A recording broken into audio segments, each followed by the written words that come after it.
Okay.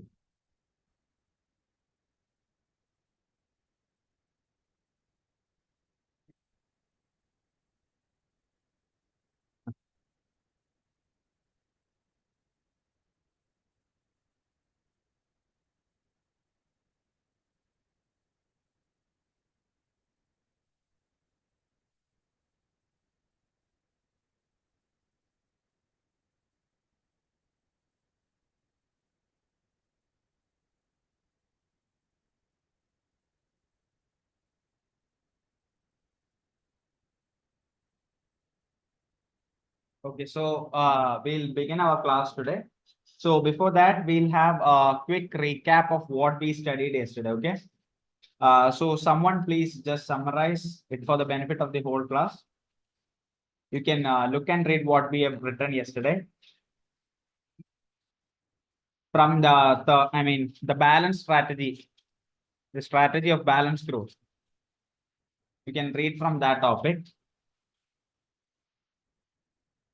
Someone please start. I'll help you. You please start reading. Someone. The strategy of balanced growth.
Mahalanobis.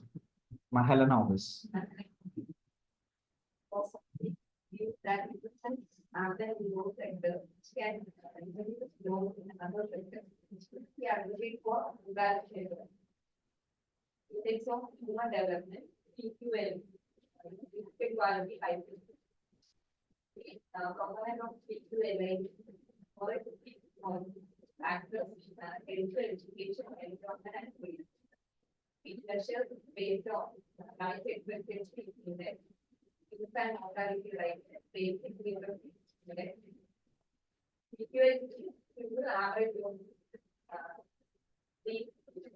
Three.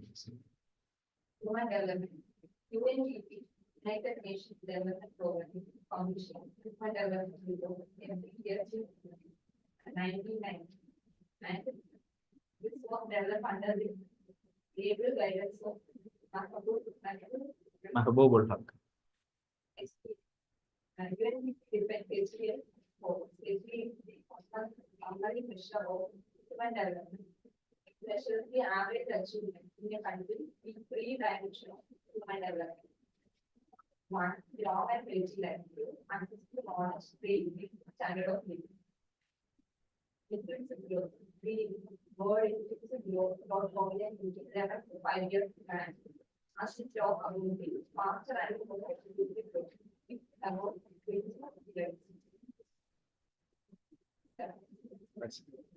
So yesterday, for those who have been not there in this class, we have discussed after that break session, we have discussed the strategy of economic development. That's the balanced growth strategy.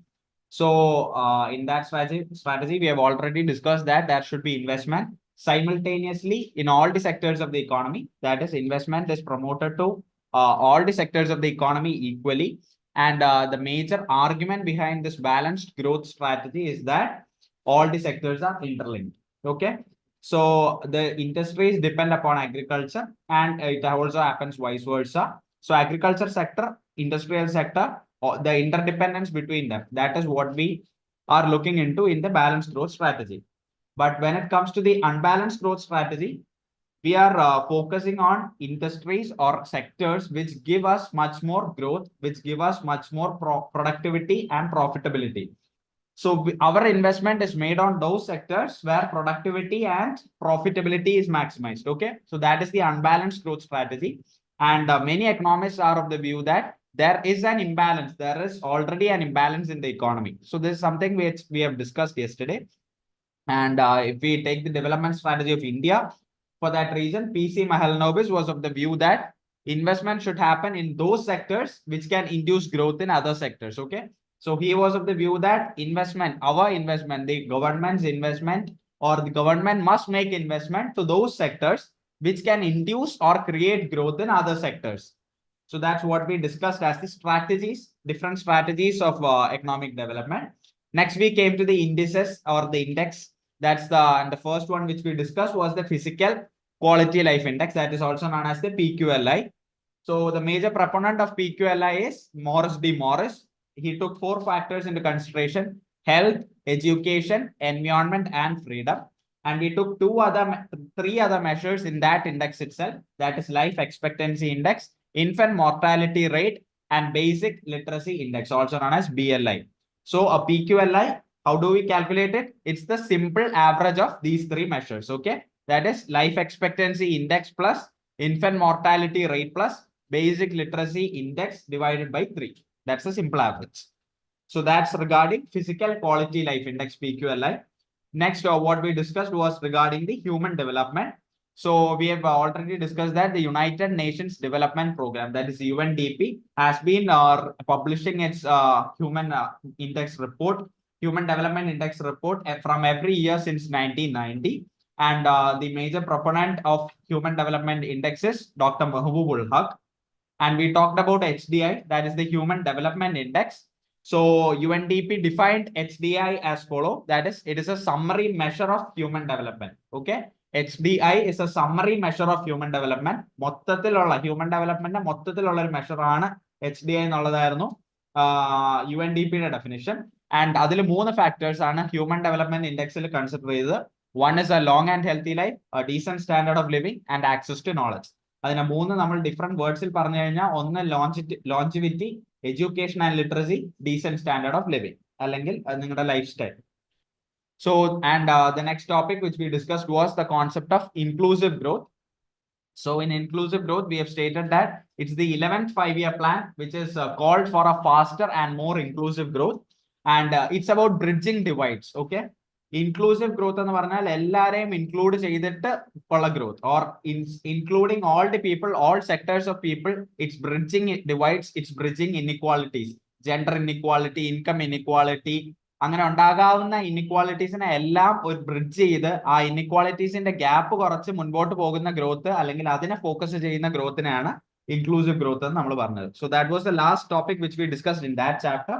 And then we discuss the chapter of the measurement of economic growth. That's the chapter number 3. And that's where we discussed different terms in which you might be a bit confused of GDP, GNP, NNP, NDP, etc. So we'll revise that once again. So someone please summarize what economic growth is. What is economic growth? Christo, what is economic growth? Economic growth is the change, increase or decrease in the value of goods and services produced by an economic given rate. The national income is the monetary value of all while goods and services produced by a country is divided. Yeah. So we've told what economic growth is. So economic growth is the change, okay, quantitative change that can be an increase or a decrease in the value of goods and services produced by an economy during a given period, and that given period is usually a financial year. Okay, so that is what economic growth is, and that change can either be positive change or a negative change. Okay, it can be an increase or a decrease. So that's economic growth. We have discussed several other terms, in which the first term which we discussed was national income. So what is national income? It is the monetary value, okay, the monetary value of all final goods and services produced by the residents of a country. ഒരു കൺട്രിക്ക് അകത്ത് താമസിക്കുന്നവർ അല്ലെങ്കിൽ ആ കൺട്രിയുടെ residence ആയിട്ടുള്ളവര് produce ചെയ്യുന്ന final goods and services. Final goods and services എന്ന് പറഞ്ഞു കഴിഞ്ഞാൽ the final product, okay, the end product of A production. ഒരു പ്രൊഡക്ഷൻ ഇൻവോൾവ് ചെയ്യുമ്പോൾ അതിന്റെ മേക്കിംഗ് തൊട്ട് ഫൈനൽ അത് പ്രൊഡക്റ്റ് ആകുന്നത് വരെ ഒരുപാട് പ്രോസസ് ഇൻവോൾവ് ചെയ്യും. ആ എല്ലാ പ്രോസസ്സും നമുക്ക് കൂട്ടിക്കഴിഞ്ഞാൽ നാഷണൽ ഇൻകം ഒരു ഫോൾസ് നാഷണൽ ഇൻകം ആയിട്ട് വരും. അല്ലെങ്കിൽ GDP മെഷറിന് നമുക്ക് നേരെ കാൽക്കുലേറ്റ് ചെയ്യാൻ പറ്റില്ല. അപ്പൊ അങ്ങനെയുള്ള ഒരു സാഹചര്യത്തിലാണ് it's when we analyze the final goods and services or the end product. Okay, so what is national income? National income is the monetary value of all final goods and services produced by the residents of a country. ഒരു കൺട്രിയിൽ താമസിക്കുന്ന റെസിഡൻസിന്റെ produce ചെയ്യുന്ന final goods and സർവീസസിന്റെ monetary value, that is what is known as national income. So that's what we learned yesterday, and we have learned the formula for national income, that is C plus I plus, all of you may look into your notebooks, C plus I plus G plus X minus M. That's what we have learned. That is, it involves different types of expenditure. First from the consumer side, second from the producer side, which is known as the investment expenditure, third from the government side, which is known as the government expenditure, and fourth from the foreign trade or international trade sector, that is exports minus imports. Okay, so C plus I plus G plus X minus M. Okay, X minus M is also known as net exports. Okay, so that's what we get, export minus import. Then we've discussed different concepts of national income yesterday. We have discussed some concepts, and the first one which we discussed was GDP. So what is GDP? Someone from this side, please. What is GDP? You can read from the book and say, what is GDP? Yeah, I mean, can you define it?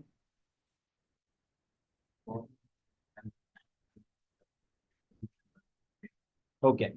So GDP is, when we look at the definition, it's almost similar to that of the national income's definition. It is also the monetary value of all final goods and services produced in a country in a year. In a GDP, the income generated by the foreigners of a country, okay? The income generated by the foreigners in a country, for example, if it's India, it is included. But income generated by nationals of a country outside the domestic territory of a country, that will not be included, okay? So if some person, he might be an Indian, but he might be producing an income, or he might be producing the income or the wealth outside of the nation of India, outside of the domestic territory of India. So that will not be included. But if a foreign national, maybe a person from Vietnam, Japan or Germany, is producing an income inside the domestic territory of India, that will be included in the GDP. Okay, that's it. That's why it is known as the gross domestic product. That domestic, the word domestic stands for domestic territory, product stands for income, and gross means total. So I've already told you yesterday, when we analyze this concept of NDP. What is NDP? What is NDP? GDP minus. Yeah, exactly. So GDP includes depreciation, while NDP excludes depreciation, or NDP is equal to GDP minus depreciation. Okay, so net domestic product. Whenever you hear the word ഈ ഒരു കോൺസെപ്റ്റിൽ, national ഇൻകത്തിന്റെ കോൺസെപ്റ്റിൽ net എന്ന വാക്ക് കേൾക്കുമ്പോൾ what you have to analyze is, നിങ്ങൾ ഒരു calculation, അതായത് national income estimation എപ്പോൾ ചെയ്താലും നെറ്റ് എന്ന വാക്ക് കേട്ട് കഴിഞ്ഞാൽ you have to decrease depreciation. Depreciation of plant and machinery കുറച്ചിട്ടുള്ള സാധനമാണ് നെറ്റ് എന്ന് പറയുന്നത്. That is not as net. ഇനി അതുപോലെ നമുക്കൊരു ഡിഫറൻസിയേഷൻ വരുന്നത് ഡൊമസ്റ്റിക് പ്രോഡക്റ്റിൽ നാഷണൽ പ്രോഡക്റ്റിലാണ്, which I will tell to you. Okay, so NDP is equal to GDP minus depreciation, and GDP is something which includes depreciation. So I hope GDP is clear for you now.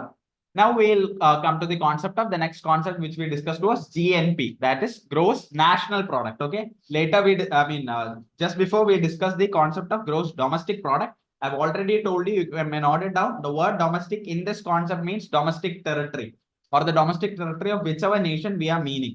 Okay, so when we take the concept of gross national product or GNP, it is the monetary value of all final goods and services produced by the residents of a country in a year. I'll tell you the difference between GDP and GNP once more, but before that you must be aware of the definitions. You must be clearly aware of the difference between GDP and NDP, as well as GDP and GNP. Okay, so we'll now analyze the difference between GDP and GNP, which we have already discussed yesterday. In GDP, goods and services produced in a country is added. Okay, whether it is produced by the residents of the country or foreigners. In GDP, what do we look at? The most important factor which we look in GDP is the domestic territory. Is it produced inside India or not? If it's produced inside India, it should be included. If it's not produced outside, if it's produced outside India, it will not be included. That's a simple concept. Okay, whether it's produced by a person from Germany, Italy, or India is not a problem. if the income is produced inside the domestic territory, the so-called geographical territory, the domestic territory of India, it will be included. If it's outside India, as simple as that, don't include it in GDP. But that's not the case with GNP. In GNP, you may look at the definition. The production of foreigners in the country is not included, while the production of nationals outside the country is included. Okay. In GNP, what do we look at? It's about the nationals, whether that person is from India. Okay. If a foreigner comes into India and if he invests or if he produces some income in India, that won't be included. But the same, I mean, if an Indian, he might be in Gulf region or he might be in USA or UK, whatever country he be, that income which he produces will be considered as the, you may write it down, the net factor income from abroad. Okay, that is also known as NFIA, net factor income from abroad. I hope you are getting it, you are able to follow it. That is, he might not be a person, he is definitely a national or a national of India. He is of the nationality of India, but he might not be a resident of India. Okay, he might be staying in UK or USA or any other country for that reason. But the income he is producing, okay, is considered under the income of India or is calculated under GNP. Okay, so look at the two terms, GDP and GNP. Whenever you hear GDP, it's about the domestic territory, and whenever you hear GNP, it's about the nationals. Okay, nationals. Nationals means it's about giving importance to the nationals or the people. If an Indian is producing, that income would be considered under GNP. If a person from Germany or UK is producing that, if a German person or a person from London is producing that, it's not included. When it comes to the GDP, whoever is producing it doesn't matter. If it's located in the domestic territory of India, that's all we will look into. It will be included into GDP. Okay. So I hope it's now clear for you. Remember those two terms, domestic territory and nationals. The next the next topic which we have looked at, or the next concept which we have looked at into this topic is the net national product. That is also known as NNP. So we have already talked about what? Gross national product, right? We have already talked about gross national product. I've already told you one thing, you can mark this somewhere. The difference between gross and net comes in the factor of depreciation. Grossine net ആക്കാൻ നിങ്ങളോട് ഏതൊരു കോൺസെപ്റ്റിൽ ചോദിച്ചാലും it is about deducting depreciation from that. That is NNP is equal to GNP minus depreciation. നമ്മൾ നേരത്തെ പഠിച്ച concept നോക്കുക, net domestic product എന്തായിരുന്നു? That is NDP is equal to GDP minus depreciation. NNP is equal to GNP minus depreciation. Net factor അല്ലെങ്കിൽ net എന്നൊരു വാക്ക് നമ്മൾ use ചെയ്ത് കഴിഞ്ഞാൽ നാഷണൽ ഇൻകത്തിന്റെ കോൺസെപ്റ്റിൽ it's about deducting depreciation. It's about reducing depreciation from the gross product. Okay, that is the basic concept. Net എന്നൊരു വാക്ക് നിങ്ങൾ കേട്ട് കഴിഞ്ഞാൽ ഗ്രോസുമായിട്ട് എങ്ങനെ ഡിഫറൻഷിയേറ്റ് ചെയ്യും എന്നുള്ള ഫാക്ടർ ആണ് ഡിപ്രിസിയേഷൻ. ഇപ്പൊ ഗ്രോസ് ആണെങ്കിൽ നിങ്ങൾ എന്ത് ചെയ്യും? നിങ്ങൾക്ക് ഒരു ക്വസ്റ്റ്യനിൽ NNP തന്നിട്ടുണ്ട്, not in the case of this examination but for some other competitive examinations. If gross നിങ്ങൾക്ക് നെറ്റ് നാഷണൽ പ്രോഡക്റ്റ് തന്നിട്ടുണ്ട് and you are asked to find GNP, how do you include that? അവര് നിങ്ങൾക്ക് net തന്നിട്ടുണ്ട്, you are asked to find GNP, depreciation തന്നിട്ടുണ്ടാവും. So GNP plus depreciation എന്ന് പറയുന്നതാണ് what I mean NNP plus depreciation ആണ് GNP. NNP is equal to GNP minus depreciation. Okay, net കണ്ടുപിടിക്കാൻ ചോദിക്കുമ്പോൾ എപ്പോഴും ഗ്രോസിൽ നിന്ന് ഡിപ്രിസിയേഷൻ മൈനസ് ചെയ്യുക, or it's about deducting depreciation of plant and machinery. Net എന്ന് പറയുന്ന ചെറിയൊരു കോൺസെപ്റ്റും ഗ്രോസ് എന്ന് പറയുന്നത് ഇതിന്റെ ടോട്ടലുമാണ്. Okay, that's how we analyse national income. So NDP ആണെങ്കിൽ GDP minus depreciation, NNP ആണെങ്കിൽ GNP minus depreciation. The main factor of difference is depreciation. The next two terms which we analyzed yesterday, we just analyzed those two terms. We didn't go into detail of that. That was the NNP at factor cost and the NNP at market price. So for those who don't know what factor cost is, you may write it down. So we have already studied what net national product is, but we have not studied what net national product at factor cost is. So you may write down factor cost refers to the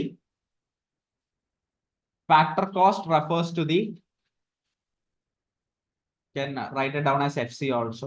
Factor cost refers to the actual cost of various factors. Factor cost refers to the actual cost of various factors of production, actual cost of various factors of production such as land, machines, labor, capital, etc. Factor cost refers to the actual cost of various factors of production such as land, machines, labor, capital, etc.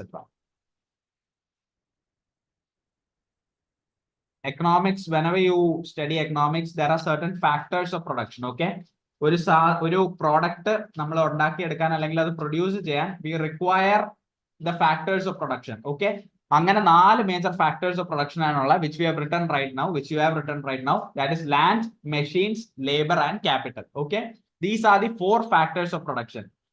അപ്പം ഈ 4 factors of production ഒരു cost involve ചെയ്യുന്നുണ്ട്. എന്തൊരു product ഉണ്ടാക്കി വരുമ്പോഴും it involves a cost of production, right? Whatever thing you make, അതിൻ്റെതായ ഒരു cost of production ഉണ്ട്. ആ മെഷീൻ ഇൻവോൾവ് ചെയ്യുന്നതിന് അല്ലെങ്കിൽ ആ പ്ലാന്റ് ഇൻവോൾവ് ചെയ്യുന്നതിൽ ഒരു പ്രൊഡക്റ്റ് ഉണ്ടാക്കുന്നതിന് എപ്പോഴും പ്രൊഡ്യൂസറിന് കുറെ കോസ്റ്റ് ഉണ്ട്. ഓക്കെ, ആ കോസ്റ്റും കൂടെ ചേർത്താണ് ഇസ് വാട്ട് ആ കൺസ്യൂമർ പേസ്. നമ്മൾ പേ ചെയ്യുന്നത് എന്താണ്? For example, if you are paying for an apple iPhone, okay, the reason why it's so heavily priced or so highly priced is because it might have involved a lot of cost of production. Okay, cost of production is too high, and that is the reason why we are paying so much to get that product. Okay, appo idupole factors of production undu. Ee factors of production, the cost is known as factor cost. So what is NNP at factor cost? Net national product at factor cost ennu parayunna endana? It is the value of NNP when the value of goods and services is taken at the production point. മനസ്സിലായില്ലേ? Factors of production ആണ് factor കോസ്റ്റിൽ analyse ചെയ്യുന്നത്. It's about the factors of production. Okay, first when you hear these terms you might feel a bit confusing, but you understand this, it's from the production point of view. Factors of production എന്ന് പറയുന്നത് production point of view ലാണ്.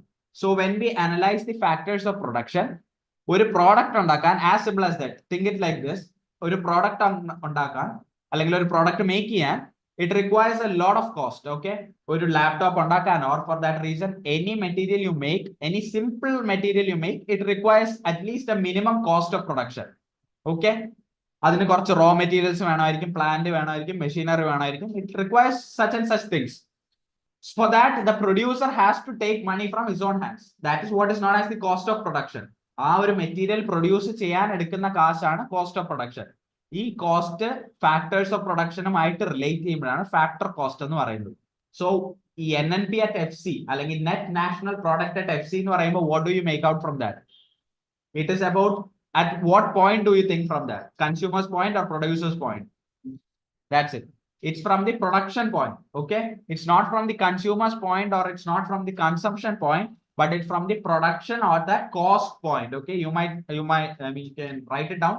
It's from the production point or from that cost point, COST.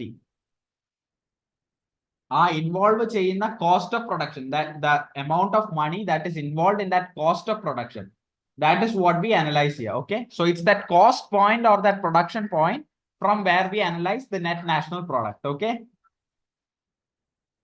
so that is NNP at FC, that is NNP at factor cost.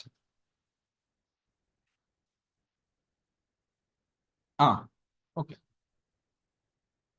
so the next thing which the next concept under net national product is that NNP at market price. Okay, NNP at market price. So we have just now told that NNP at FC or net national product at factor cost involves the value of goods and services from the production point or from the cost point. Okay, so now when we take NNP at market price അല്ലെങ്കിൽ net national product at market price എന്ന് പറയുമ്പോൾ at what point will we analyze that? Will it be from the production or cost point or from the consumer point? It will be from the consumer point, for the reason that it is not involving the factor or the cost of production. Do you know what market price is? നമ്മളിപ്പം NNP at MP, അതായത് net national product at market price എന്ന് പറഞ്ഞു.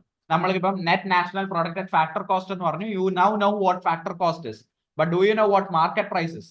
NNP at MP എന്താണെന്ന് ചോദിച്ചാൽ, if someone asks you what NNP at MP or NNP at market prices, do you know what market price is? Yeah, I mean you can write it down as a definition like that. Market price refers to the actual price paid by the buyer, which is in fact the selling price. The actual price paid by the buyer. in max, we do tell it as the selling price, SP. Actual price paid by the buyer.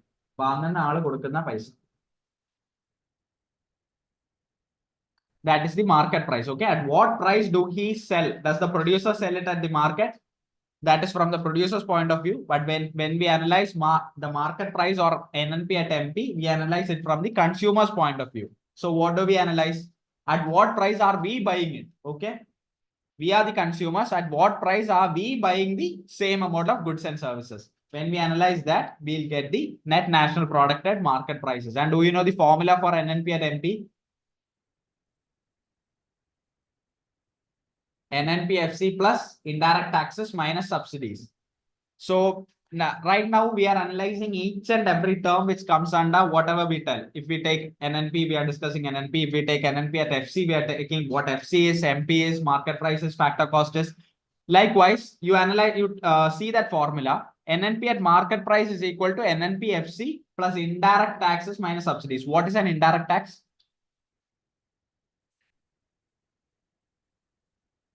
NNP at market price is from a consumer's point of view. It is at the price where you buy. It's not from a producer's point of view. Now, production cost. Now, the indirect taxes adding in a subsidies separately. Yeah.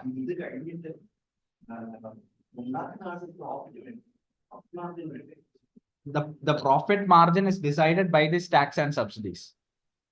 Okay. So that's why, I mean, it's not compulsory that there must be a profit. It's not compulsory that there will not be a profit also. There can be, there cannot be. When we analyze this formula, this is the basic formula for analyzing NNP at MP. Okay. So it's not necessary that there must be a profit. It's not necessary that there will be a profit or not a profit. So we'll. Which one? Subsidies separately. Yeah, that's why I'm going to tell each word definition by definition. So you'll understand it more clearly. So that's what we told. NNP at MP is equal to NNPFC plus indirect taxes minus subsidies. So what is indirect tax? You can write it down. What is indirect tax? Do you know any example of indirect taxes? GST, customs duty, excise duty.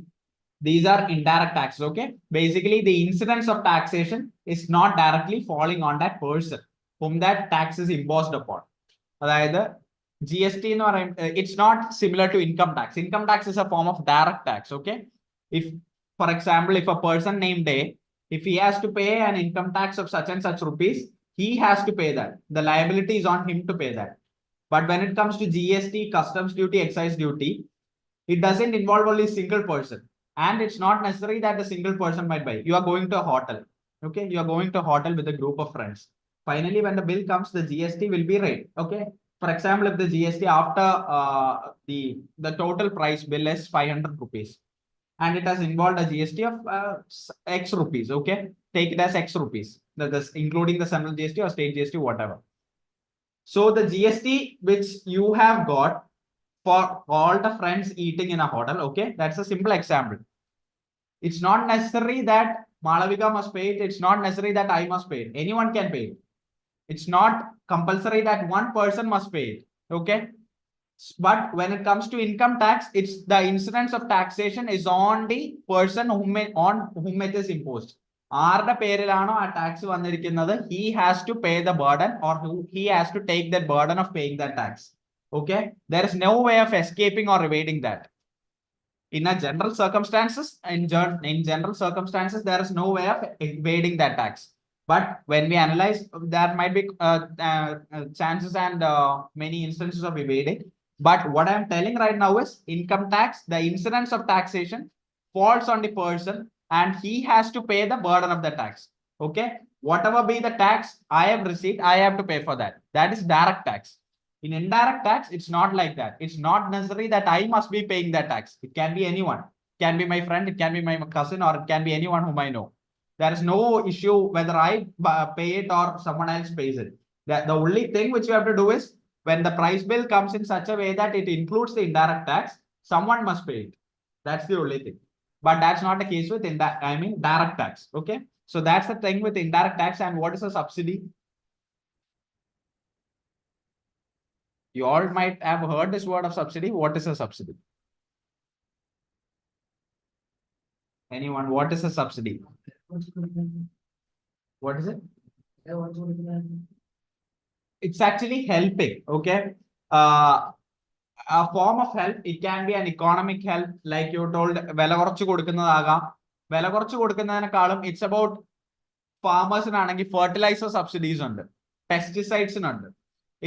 It's about providing them much more help. Okay, providing them much more help in economic terms, financial terms, in the products which they are involved. ഒരു ഫാർമറിനെ സംബന്ധിച്ചോളം minimum support price അല്ലെങ്കിൽ public distribution system ഇതുപോലുള്ള ഒരുപാട് കാര്യങ്ങളുണ്ട്. But ഒരു chemical fertiliser അല്ലെങ്കിൽ ഒരു pesticide ഇതുപോലുള്ള കാര്യങ്ങൾ സബ്സിഡി ആയിട്ട് at a very lower rate, as he rightly said, at a very lower rate കിട്ടുമ്പോൾ they are profiting from it. Okay, എനിക്ക് ഒരു സാധനം പ്രൊഡ്യൂസ് ചെയ്യാൻ ഒരു ഇൻസെന്റീവ് കിട്ടുവാണ്. If I am producing rice, if I am producing 100 kilogram of rice for that reason, if I am getting this pesticide subsidies, if I am getting this fertilizer subsidies, other agricultural subsidies is something when subsidizing something means giving something at a lower rate. That's the simple meaning of that. Giving something at a lower rate. Appo subsidies it can be in the form of economic terms, that is in the form of income terms. I might be getting a minimum support price for something. I might be getting a channel to distribute my products. That can be a way of subsidizing. At the same time, the government or an institution, an organization providing me with subsidies, that is for helping me to produce that substance which I have been producing a bit more easily. When I am getting subsidies for fertilizer, when I am getting subsidies for pesticides, I am able to produce much more than what I was able to produce. Okay, so that is incentivizing. നമ്മൾ ചെയ്യുന്ന ഒരു പ്രവൃത്തിയെ encourage ചെയ്യുന്ന ഒരു സാധനമാണ് ഈ subsidy എന്ന് പറയുന്നത്. Okay, so which is something you can note down. You can note down these points. That is, it is subsidizing means giving something at a lower rate. Giving something at a lower rate. That's the meaning of subsidizing or subsidies. The basic meaning is giving something at a lower rate. And the examples of subsidies are these. If in the case of agriculture, it is fertilizer subsidies. Pesticides, giving good variety of seeds or high yielding variety of seeds. All these are type of subsidies. That is making that farmer or that agriculture person involved in that agricultural activity, he is being incentivized or he is being given a chance to improve his agriculture, improve his farming techniques. Okay, incentivize ചെയ്യുക എന്ന് പറഞ്ഞാൽ അവരെ ഒന്നും കൂടെ encourage ചെയ്യുക, support ചെയ്യുക. That's the basic meaning of that. So that's what we analyze at NNP at MP. And he has raised a question whether isn't it necessary that a profit must be maintained or not. It's not at all necessary that a profit must be reached. When we calculate NNP at MP, it is not at all necessary that a profit must be reached. And one thing which I forgot to tell you is national income. National income is also known as NNP at FC. Okay, you may note it down. National income is also known as NNP at FC. That is, net national product at factor cost is actually the national income of our country.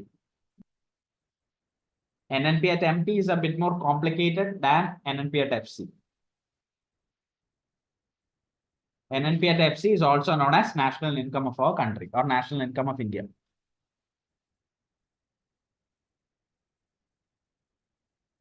So we have analyzed NNP at FC, NNP at MP. I've already told you NNP at FC involves factors of production. So basically it's from the production point of view. NNP at MP is from a buyer's point of view. It's from a consumer's point of view. We have already discussed the formulas. NNP at MP, what is it? Someone please tell me, what is NNP at MP? NNP at market price, what is it? You please tell it out loudly.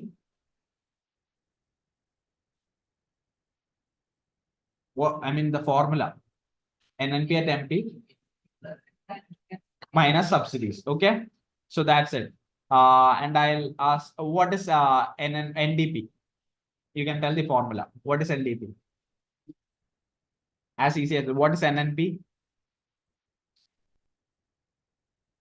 I've already told you, when it comes to net, it is about reducing depreciation. So NNP in it should be GNP minus depreciation. NDP is GDP minus depreciation. NNP is equal to GNP minus depreciation. Okay.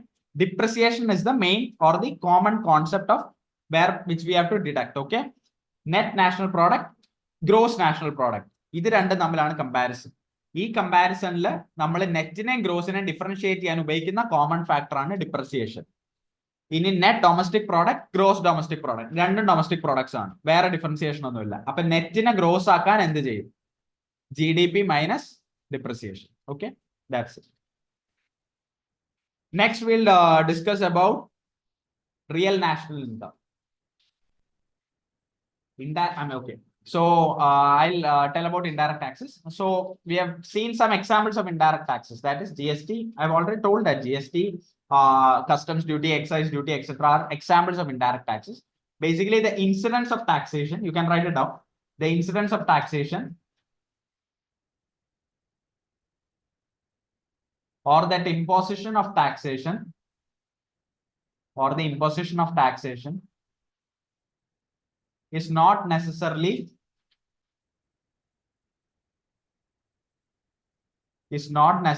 paid by the person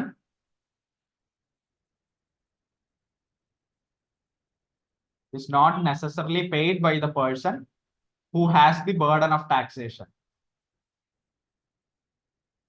Is not necessarily paid by the person who has the burden of taxation. Is not necessarily paid by the person who has the burden of taxation. Indirect taxes and direct taxes in their basic difference adana. It's not necessary that the person who has the burden of taxation, he should buy it. I mean, he should pay it. But when it comes to income taxes, that is direct taxes. Common example is income tax of direct tax. When it comes to income tax, the person who has to pay, he will bear the burden of that, and he has to pay the income tax, okay, or the direct tax. That is the difference between direct tax and indirect tax. You can also write down that direct tax example is income tax. Income tax is an example of a direct tax, where the person who bears the burden of that tax, the person who bears the burden of the tax, the person who bears the burden of the tax is expected to pay the tax. Is expected to pay the tax.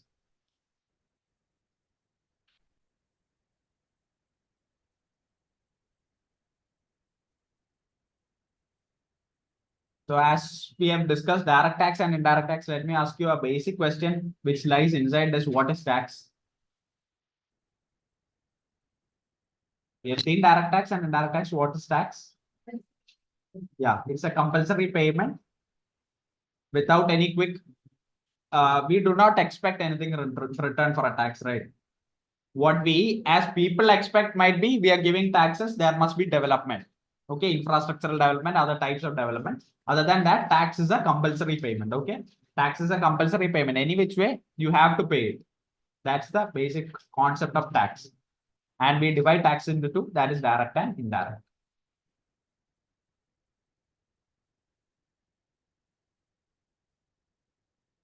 So next concept which we'll study is the real national income. Okay, you may write it down, real national income. Real national income.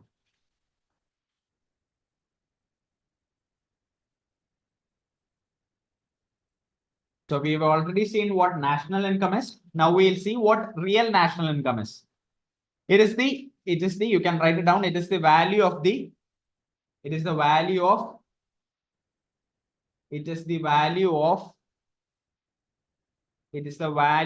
national income. It is the value of national income. It is the value of national income adjusted for inflation. It is the value of national income adjusted for inflation.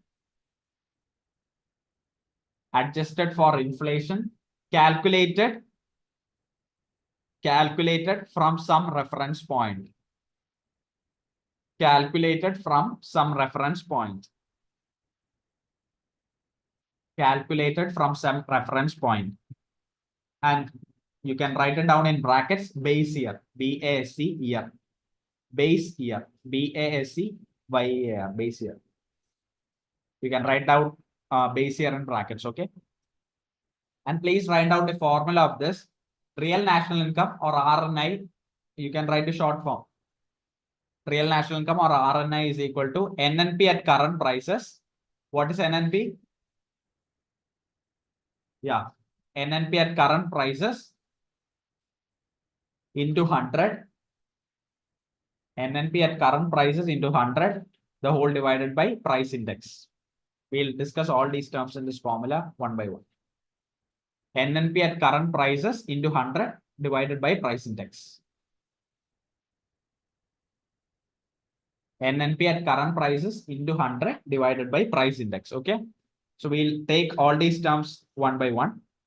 Before that, the next we'll study another concept through which we'll study real national income. That is the GDP deflator. GDP deflator.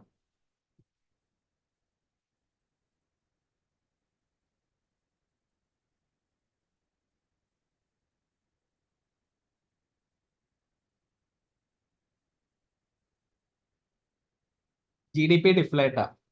So GDP deflator, what does it measure? It measures inflation. It measures inflation in an economy. Though the name is GDP deflator, it measures inflation in an economy, which is used for converting,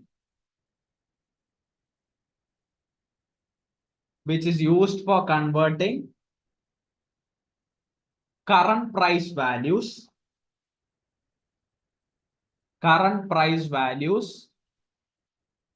to constant price values. It measures inflation in an economy, which is used for converting current price values to constant price values. Okay. So now you please write down the formula of GDP deflator, that is price index divided by 100. Price index divided by 100. In these two definitions, we've been seeing these two words very commonly, that is current prices and constant prices. So what is current price and what is constant price? Okay. Current price is when, you can write it down and I'll explain it to you.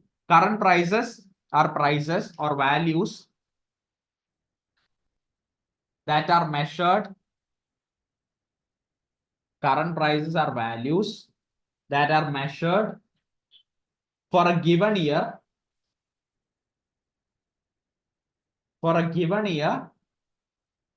At the prices of the same year.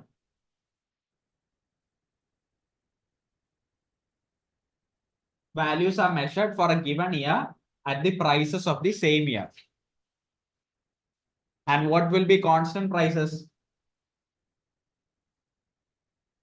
Current prices values are measured for a given year at the prices of the same year. That is current prices. Constant prices, it's another definition. Constant prices, when values are measured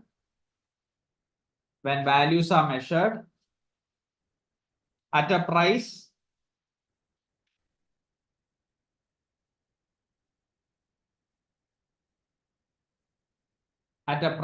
which is the base year.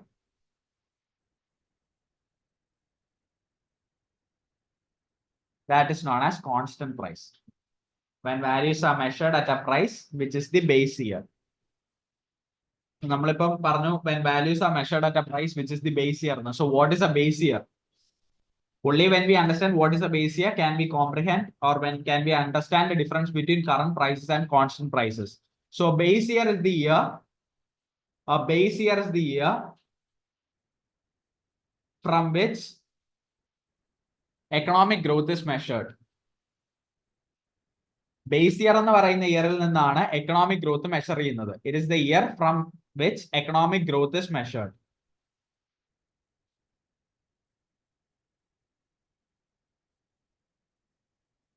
For example, if the current base year of GDP estimation, okay, it's something which you mean, even if you don't write it, it's okay.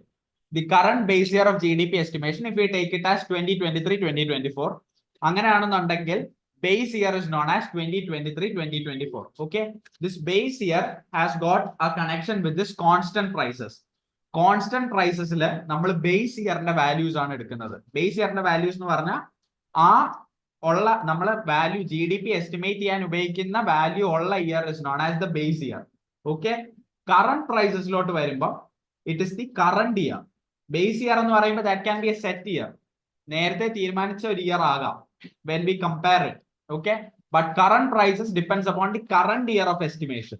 If we are estimating the GDP of 2024, the current year will be used, the values of the current year will be used. But base year can be, for example, we are estimating the GDP of 2024, 2025. If we are analyzing the constant prices and if we use the base year as the concept, the base year 2011-12 ആകാം, 2011-12 ആകാം. It's not necessary that the base year must be the current year. Okay, that is the difference between base year and current year. We'll get it clear. So before that, we have discussed other definitions like real national income and GDP deflator. So you must look into your notebooks. What did we say in real national income? It is the value of national income. Okay, real national income is the value of national income adjusted for inflation. Okay, ഈ national ഇൻകത്തിന്റെ value inflation വന്നപ്പോൾ അല്ലെങ്കിൽ inflation വേണ്ടി adjust ചെയ്യുമ്പോഴാണ് it is also known as real national income. Okay, and it is calculated at ഒരു reference point ഉണ്ട്. എന്തൊരു calculation ഒരു reference point ഉണ്ട്. ആ റെഫറൻസ് പോയിന്റ് ആണ് ഈ ബേസ് ഇയർ എന്ന് പറയുന്നത്. At what years prices do we look at, ഏത് ഇയറിലെ പ്രൈസസ് വേണം നമ്മൾ നോക്കാൻ. That is known as the base year. Okay, so real national income is the value of national income adjusted for inflation. Inflation വേണ്ടി adjust ചെയ്യുന്നു. Okay, that is national income. അങ്ങനെയല്ല, national income doesn't account for these things, but real national income is an income adjusted for inflation. And what reference point do we take? We take the reference point of the base year. Okay, and that base year can be 2011, 12, 13, 13, 14, depends. Okay, and we analyzed another definition of GDP deflator. What does the GDP deflator say? It measures inflation. Though the name is deflator and it's related to deflation, we might think that it's related to deflation, but it's related to inflation. Okay, GDP deflator measures inflation in an economy. It's not deflation, it's inflation. It measures inflation in an economy, which is used for converting ഈ current prices നെ constant prices ആയിട്ട് convert ചെയ്യാൻ ഉപയോഗിക്കുന്ന ഒരു measure ആണ് ഈ GDP deflator എന്ന് പറയുന്നത്. Okay, whenever we want to convert the current price values, നമ്മൾ എടുത്തു വെച്ചിരിക്കുന്ന current price values നെ base year price values നെ പറയുന്ന വേറെ പേരാണ് എന്ത്? Constant price. That's what we have written. Base year price values ആയിട്ട് കൺവേർട്ട് ചെയ്യാൻ നമ്മൾ ഉപയോഗിക്കുന്ന മെഷറിന്റെ പേരാണ് GDP deflator. Okay, so get these things into your mind. You read these things again. That is real national income and GDP deflator. National income തന്നെയാണ് real national income എന്ന് പറയുന്നത്. The only thing is that it is adjusted for inflation and we take a reference point of the base year. But when it comes to GDP deflator, what is it? It is about converting these current prices to constant year price values or the constant price values. That is the base year price value. Okay, that is what is the concept of GDP deflator. And we've seen what current prices and constant prices is. Current prices when the values are measured for a given year at the prices of the same year. നമ്മൾ ഈ വർഷത്തെ values ആണ് measure ചെയ്യുന്നതെങ്കിൽ ഈ വർഷത്തെ values ആയിരിക്കും നമ്മൾ എടുക്കുന്നത്. It will not depend upon 2011-12 prices. പക്ഷെ ബേസ് ഇയർ അല്ലെങ്കിൽ കോൺസ്റ്റന്റ് പ്രൈസസ് നമ്മൾ എടുക്കുമ്പോൾ even if we analyse the prices of this year, we put into comparison it with a base year which you have already taken. നമ്മൾ already ഒരു comparison statement എടുത്ത് വെച്ചിട്ടുണ്ട്. Okay, for example if two people are playing cricket, നമ്മൾ ഒരാളെ analyse ചെയ്യുമ്പോൾ, okay, ഒരു ക്രിക്കറ്റോ ഫുട്ബോളോ കളിക്കുകയാണെങ്കിൽ ഒരാളെ അനലൈസ് ചെയ്യുമ്പോൾ we compare, if we are comparing him to some person, that person is the reference point. Okay, if you are taking two players for that reason A and B, നമ്മൾ ബിനെ ആണ് analyse ചെയ്യുന്നുണ്ടെങ്കിൽ ബിന്റെ comparison വരുന്നത് ആരുമായിട്ടാണ്? A ആയിട്ടാണ്. So A is our reference point and that reference point is known as the base year. ഈ base ഇയറിനെ വെച്ച് നമ്മൾ നമ്മുടെ ഇപ്പോഴത്തെ കറണ്ട് ഇയറിലെ പ്രൈസ് വാല്യൂസ് അനലൈസ് ചെയ്യുന്നതിനാണ് എന്ത് പറയുന്നത്? കോൺസ്റ്റന്റ് പ്രൈസസ് എന്ന് പറയുന്നത്. Okay, you will get that thing in your head once you start reading it. So that's the difference between base year and current price years or current price value. GDP deflator എന്തിനാ ഉപയോഗിക്കുന്നത്? Someone please tell me what is the use of a GDP deflator? Measuring inflation and for converting current price values to constant price values. Okay, that is the concept of GDP deflator. So I hope it's clear for you. So the next concept which we've already discussed and we've already told a lot of times is per capita income. You can write it down. Per capita income. Many of you might know what per capita income is.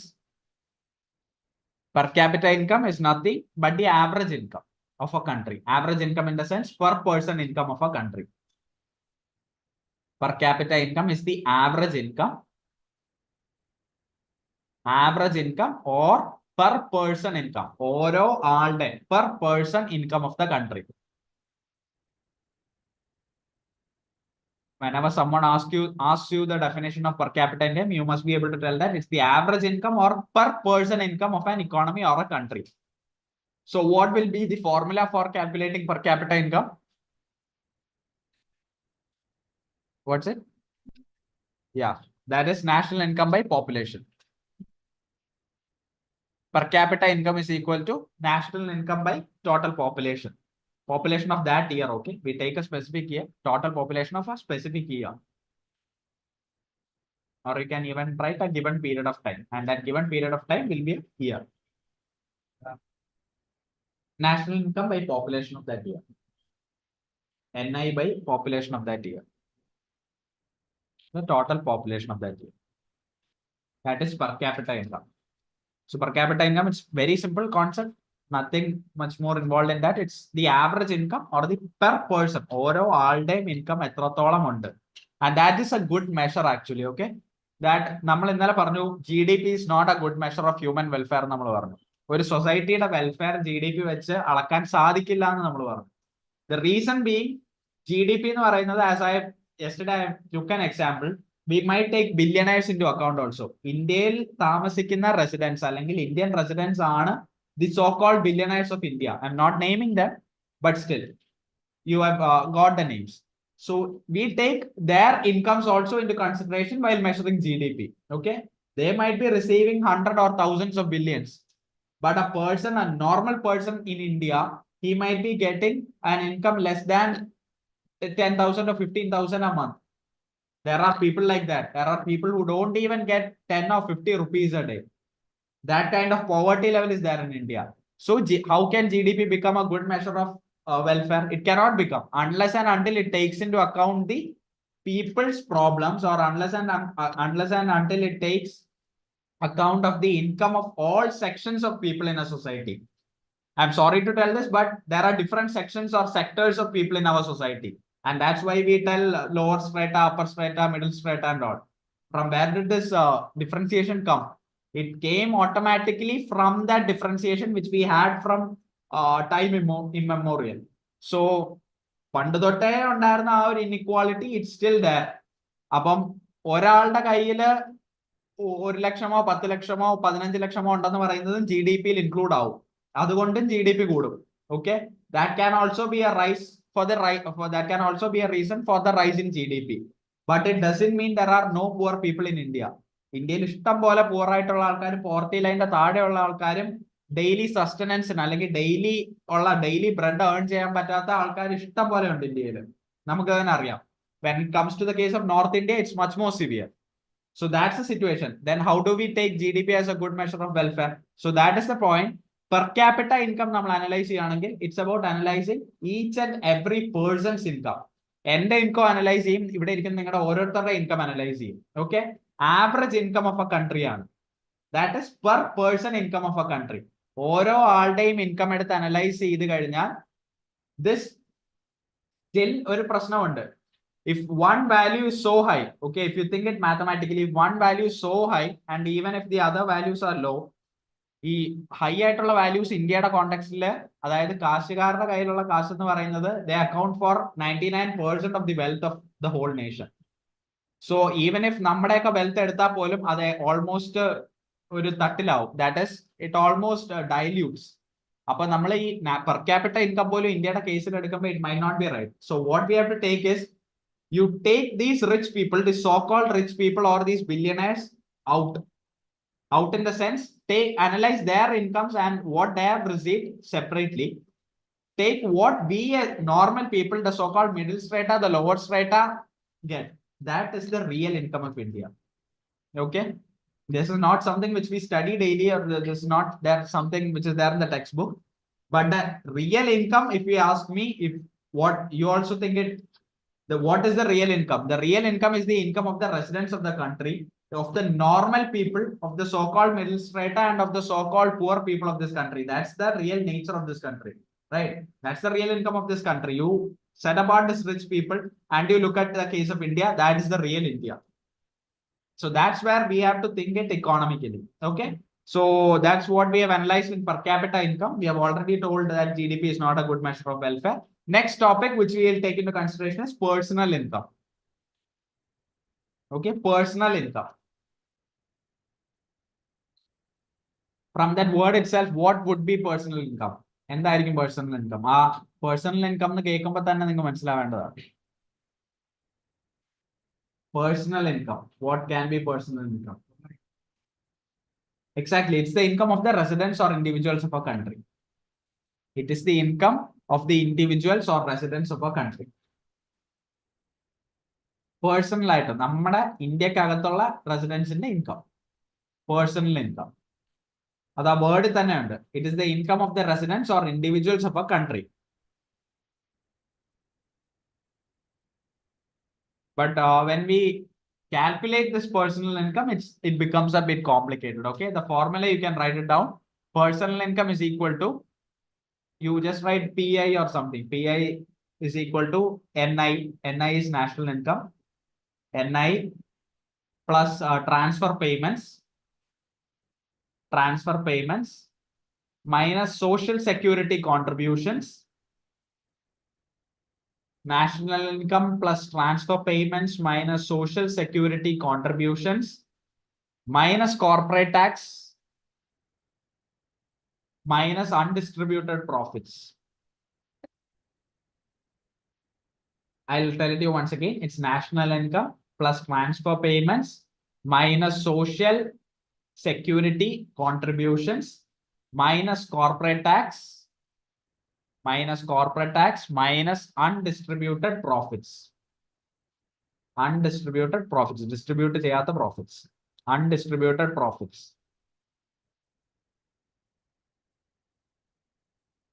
We'll analyze the terms of these formula. Okay, this formula is not that important. Just for the sake of you knowing that formula, I just told you. So the next type of income. So now we have learned different types of income, right? National income, real national income. Then we have told about this per capita income, personal income. Now what type of income? It is all known as disposable income. Okay, write down disposable income. In personal income, there is nothing much. Okay, it's the income of the residents of the country or individuals of the country. The next thing is disposable income. DISPOSABLE. Disposable income. Someone know what disposable income is? Or what can be disposable income? It's also there from the word, as Christo told in the case of personal income. You can analyze this disposable income from that word itself. You can write it down. You can write the definition down. It is the income. It is the income of individuals. It is the income of individuals. It is the income of individuals at their disposal. It is the income of individuals at their disposal after paying. It is the income of individuals at their disposal after paying direct tax liabilities. Direct tax liabilities. Direct tax liabilities. It is the income of individuals at their disposal after paying direct tax liabilities. മലയാളത്തിൽ പറഞ്ഞ direct tax, അതായത് income tax പോലുള്ള tax, അത് liability ആണ്. അത് പേ ചെയ്ത് കഴിഞ്ഞിട്ട് what do we have at hand, നമ്മുടെ കയ്യിൽ എത്ര എമൗണ്ട് ഉണ്ടോ, that is known as disposable income. Okay, ഇപ്പൊ ശരിക്കും പറഞ്ഞു കഴിഞ്ഞാൽ personal income minus direct taxes, that's A formula. DI or disposable income is equal to personal income minus direct taxes.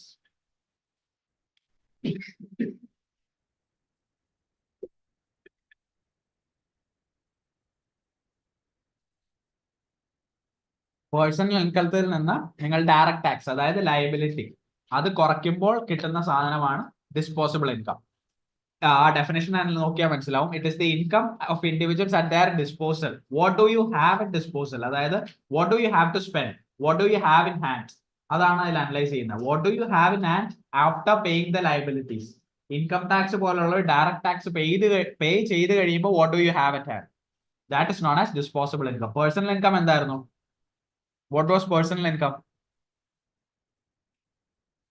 Income of the residents of a country or individuals of a country. What was per capita income? Average or per person income. What was real national income? It's national income, but there's a slight difference. What is that? Adjusted for inflation. Yeah. And now what is disposable income? It is the income at the disposal after paying the liabilities. That is the direct taxes. Okay. Tax അടച്ചു കഴിഞ്ഞ് നിങ്ങളുടെ കയ്യിൽ എത്ര കാശ് ബാക്കിയുണ്ടോ അതാണ് disposable income. നിങ്ങളുടെ കയ്യിൽ ചെലവാക്കാനുള്ള പൈസ, that is disposable income in simple terms. So have you written down the definitions of, I hope you have written down the definitions of factor cost, market price, etc. But you might not have written down a definition of transfer payments. Transfer payments. Transfer payments. So what do you mean by transfer payments? They are one-way payments, okay? One way. Way. One way. They are one-way payments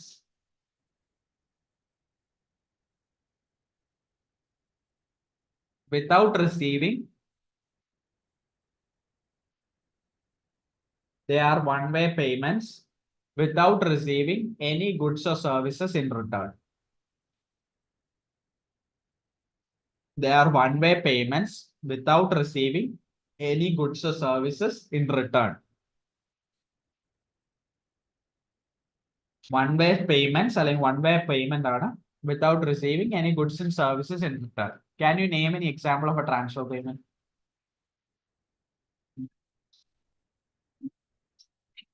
It's not about indirect tax. Transfer, I mean, inheritance. Yeah, okay. Transfer payment. So you look at the definition, it's a one-way payment, okay? And you are expecting nothing in return. So basically it is given by whom? The government. It is basically governed by the government, this transfer payment. And that can be in the form of what? What does government give? And they don't expect in return? Scholarships. Okay, they might be expecting something in return, but that's something out of order. What we are analyzing here is they are giving scholarships to students, okay, for study. That's a type of transfer payment. They are not expecting anything in return and you are benefiting from it. They are providing facilities to disabled people. They are now known as differently abled people. So providing facilities to these type of people, differently abled people, providing scholarships to student, grants to student. So these type of things, you know, the student who is receiving that, he's not giving the government back something. He is getting scholarship or she is getting scholarship. He or she is getting grants. They are not paying anything in return for that. Okay. For whatever they are receiving that. They are not giving something back. So that's what we have mentioned in that statement also, in that definition also. It's a one-way payment. Only the government or that institution which is giving that scholarship or that grant. It's not necessary that it will be a government. Can be a government, non-government organization, anything. But it's a one-way payment. Scholarship is always a one-way payment. ഒരു സ്റ്റുഡന്റിന് കൊടുക്കുന്നതാണ് scholarship. അതിന് scholarship കിട്ടിയെന്ന് പറഞ്ഞാൽ student അത് തിരിച്ച് repay ചെയ്യില്ല. Okay. So it's a one-way payment without receiving any goods or services in return. Maybe after a few years, that person might turn out to be a very brilliant student, or he might pay in return. Not directly, but he might contribute to India, or he might contribute to national income. But that's not an exact, for example, നമ്മൾ ഒരു കടയിൽ പോയി ഒരു സാധനം മേടിക്കുമ്പോൾ അവർ ആ സാധനം തരുന്നു. That's a form of payment, a transaction. Where I am paying something, he is giving me the goods or services in return for that money. Okay? ഇവിടെ അങ്ങനെയല്ല. വൺ വേ പേയ്മെന്റ് ആണ്. സ്കോളർഷിപ്പ് അല്ലെങ്കിൽ ഗ്രാൻഡ് അല്ലെങ്കിൽ fund അല്ലെങ്കിൽ ഒരു അവർക്ക് ഒരു incentive കൊടുത്തു. They are not getting anything in return for that. ഞാനാണ് ഗവൺമെന്റ് എന്നുണ്ടെങ്കിൽ, if I am giving you something, I am not getting anything in return for that. That can be a scholarship, grant.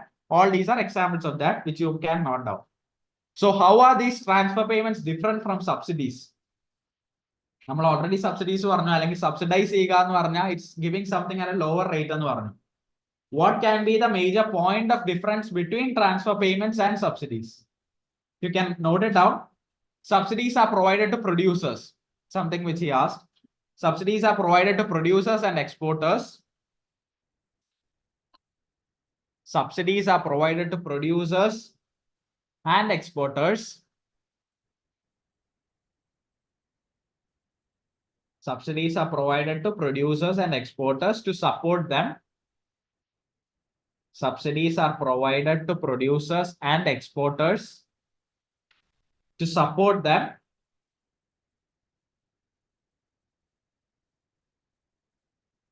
Or subsidies to farmers. Subsidies to farmers. Or subsidies to farmers. In the form of fertilizer subsidy. In the form of fertilizer subsidy. Subsidies to farmers in the form of fertilizer subsidy is not a transfer payment.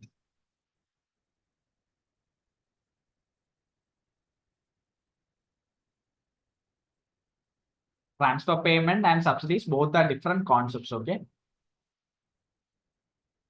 Subsidies can not only be in the form of payments or in economic terms, it can also be a fertilizer subsidy, pesticide, fertilizer കൊടുക്കുന്നതാകാം, അതൊരു subsidy ആകാം, high yielding variety seeds കൂടുതൽ provide ചെയ്യുന്നതാകാം. പക്ഷേ നമ്മൾ when we analyze the concept of transfer payment, from the word itself, it's a payment. It's a one way payment. അതൊരു scholarship ആകാം, grand ആകാം, fund ആകാം, something which the government or any other organization willingly gives. So it is important to note that subsidies are included in GDP. Okay, subsidies are included in GDP, while transfer payments are excluded. Transfer payments are excluded. Subsidies included on GDP, but transfer payments are excluded.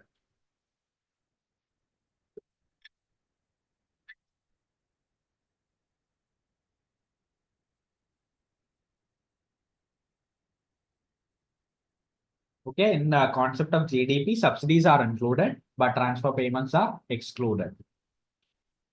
Mostly because it might be a one-way payment. Okay.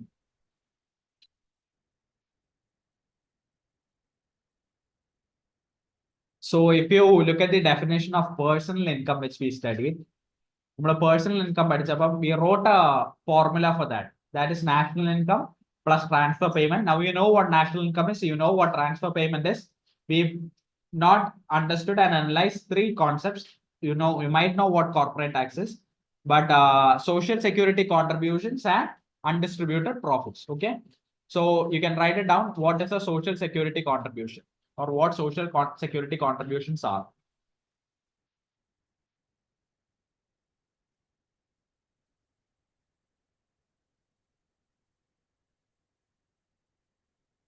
Social security contributions. You can write down the definition as such. I'll explain it to you later. Charges levied, L-E-V-I-E-D, charges levied, charges imposed, charges levied on individuals, charges levied on individuals or their employers, charges levied on individuals or their employers to pay for the cost of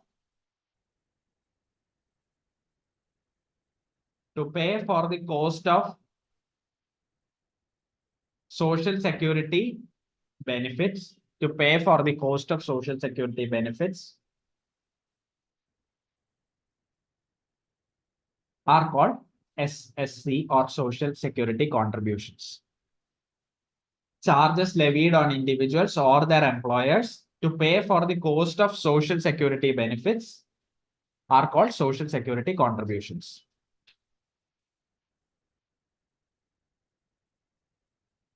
Do you know any example of social security contribution? A social security contribution, you can take down this example also. A specific percentage of a person's salary. A specific percentage of a person's salary. This is an example, okay? Example of a social security contribution. A specific percentage of a person's salary is compulsorily deducted. Must item deduct from the salary.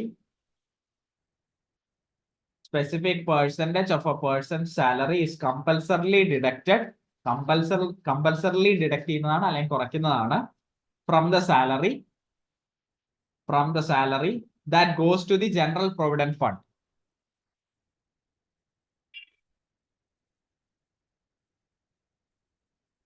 That goes to the general provident fund or GPF or employees provident fund.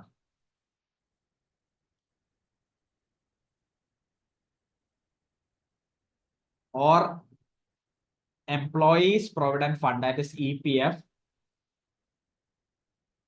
which is payable to the employee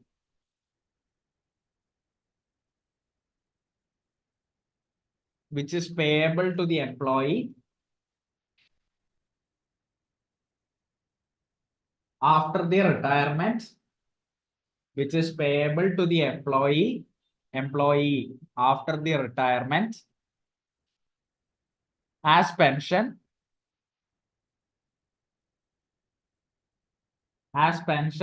known as new pension scheme, as pension known as new pension scheme, as pension known as new pension scheme, which is contributory in nature.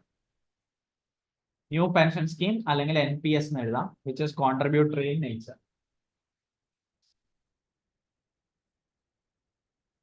So for the work they have done, a specific percentage from their salary is deducted. Work in the parents a specific percentage of their salary is deducted, and that goes to something what is known as the PF or the provident fund. And once they reach their pension age, they can take this PF or money will be, they can take this PF at any point in time. Okay, once they give an application, they can take this provident, they can take money from the provident fund at any point in time. So that is a kind of a social security contribution in the context of Indian economy. Okay, that is a kind of giving that pension or giving. Actually, if you ask me whether that's a contribution, it's actually from what they've worked. ഒരാൾ ചെയ്ത ജോലിയിൽ നിന്ന് കുറച്ച് amount അല്ലെങ്കിൽ ഒരു income, ഒരു percentage of income deduct ചെയ്യുന്നു, അതൊരു പ്രത്യേക അക്കൗണ്ട് ആയ പ്രൊവിഡന്റ് ഫണ്ടിന്റെ അക്കൗണ്ടിലോട്ട് പ്ലേസ് ചെയ്യുന്നു. പെൻഷൻ ആയി കഴിയുമ്പോൾ അത് യൂസ് ചെയ്യാം. ഈവൻ പെൻഷന് മുമ്പും അത് ആപ്ലിക്കേഷൻ കൊടുത്ത് യൂസ് ചെയ്യാം. But if you ask me whether it's actually a social service contribution, I mean social security contribution, no, but it definitely occupies certain concept of that security. You always have that security. You are not spending all the money you have. ഒരു ഇൻകത്തിൽ നിന്ന് എപ്പോഴും ഒരു specific percentage നമ്മൾ provident ഫണ്ടിലേക്ക് അല്ലെങ്കിൽ സേവിങ്സിലേക്ക് മാറ്റി കഴിയുമ്പോൾ at the end of the day you have some savings. So it's a security only, but it's not something which the government or someone gives you. It's something you get for the work you have done. Pension എന്ന് പറഞ്ഞാലും ഈ PF-ൽ നിന്ന് provident ഫണ്ടിൽ നിന്ന് നമ്മൾ cash withdraw ചെയ്യുമ്പോഴാണെങ്കിലും it's something for the work you have done. നിങ്ങൾ ചെയ്ത വർക്കിന്റെ ഒരു പെർസെന്റേജ് ആണ് what you are receiving. It's not something which someone gives you like a transfer payment. ഒരു വൺ വേ പേയ്മെന്റ് അല്ല. നിങ്ങൾ ചെയ്ത സർവീസിന്റെ പൈസ you are getting after the pension or you are taking it from the provident fund. Okay, so that brings in A little bit of the concept of security. നിങ്ങൾക്ക് ആ ഒരു financial security ഉണ്ട് provident ഫണ്ടിൽ പൈസ കിടക്കുന്നിടത്തോളം കാലം, or you're getting pension. So you're having that financial security. That is the basic concept of social security contribution. Next is a very important concept in the contemporary scenario as well as for competitive examination. That is the concept of green GDP. Okay, green GDP. A very important concept. Green GDP. I'll tell about it. Green GDP.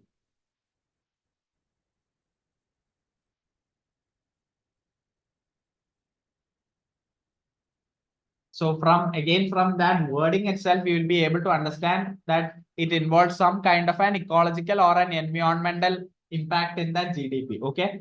So green GDP involves measurement of green GDP involves measurement of ecological and environmental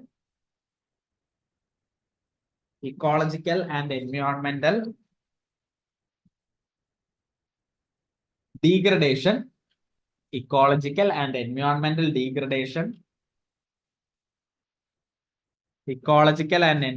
degradation, in the process of producing goods and services.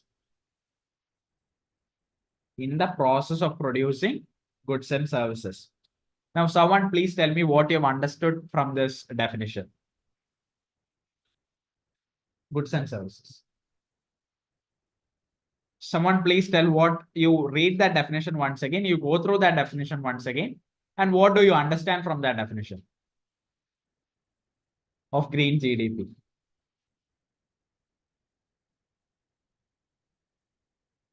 What does it involve? Or what are we talking about in this type of GDP? What's it, anyone? It's very simple. From the definition itself, we'll understand it.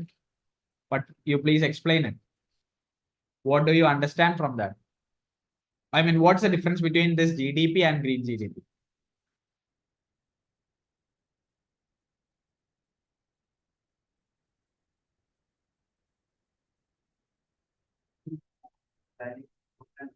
Yeah.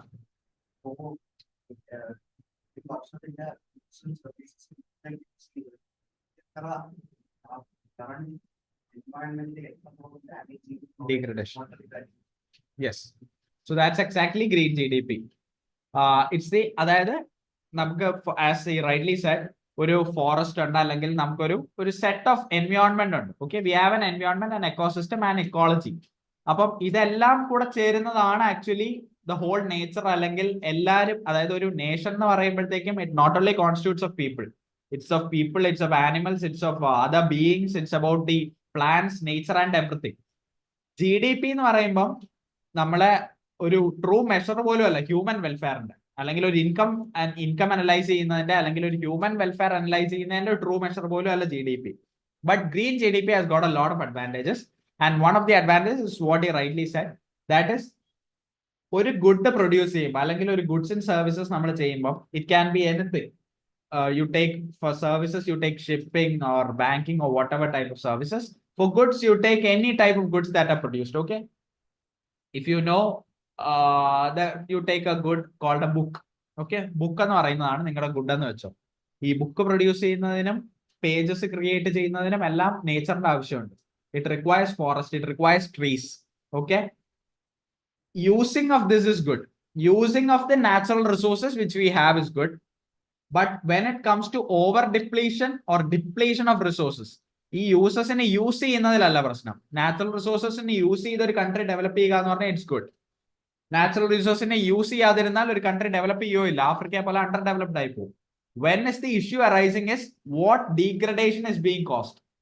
Okay, ഈ കൊണ്ടുവരുന്ന infrastructural ഡെവലപ്മെന്റ്സും all the infrastructural developments that are happening, all the other kinds of so-called developments which are happening around us, what we have to think and analyze is this sustainably good? Okay, നമ്മൾ ഇന്നലെ സസ്റ്റൈനബിലിറ്റിയുടെ factor പറഞ്ഞപ്പോൾ we told one thing, it's about achieving the needs of the present generation without compromising the needs of the future generation. Present എന്ത് achieve ചെയ്യുന്നോ അല്ലെങ്കിൽ പ്രസന്റിന് എന്ത് needs ഉണ്ടോ അത് meet ചെയ്യാൻ പറ്റണം. ഫ്യൂച്ചറിനുള്ള നീഡ്സിൽ ഒരു കോംപ്രമൈസ് വരാനും പാടില്ല. That is sustainability, right? If that is sustainability, if you are producing all these kinds of infrastructure, if you are having all these infrastructural developments sustainably in the sense that without harming the nature, without causing much environmental or ecological degradation, it's sustainable. But are we going in such a way? That's the thing to be understood. And that's when we take this concept of green GDP. ആ ecological അല്ലെങ്കിൽ എൻവയോൺമെന്റൽ degradation ഉണ്ടായിട്ടുള്ളത് understand ചെയ്യാൻ from the production of goods. ഒരു activity ചെയ്യുന്നില്ല എന്നുണ്ടെങ്കിൽ ഒരിക്കലും ഒരു പ്രോഫിറ്റും ഇല്ല, ലോസും ഇല്ല. Okay, if you are doing nothing, there is no profit, there is no loss. Only when you do an activity, either it causes a profit or a loss. It can depend. ഈ പ്രോഫിറ്റും ലോസും നമ്മുടെ GDP കോണ്ടെക്സ്റ്റിൽ measure ചെയ്യുമ്പോൾ അതിന്റെ ecological and എൻവയോൺമെന്റൽ degradation അല്ലെങ്കിൽ ecological and എൻവയോൺമെന്റൽ ഫാക്ടേഴ്സിന്റെ monetary value, as you rightly said, focus ചെയ്യുമ്പോഴാണ് this concept of green GDP comes in consideration. So green GDPയുടെ formula you can write it down. It is GDP minus cost of ecological degradation.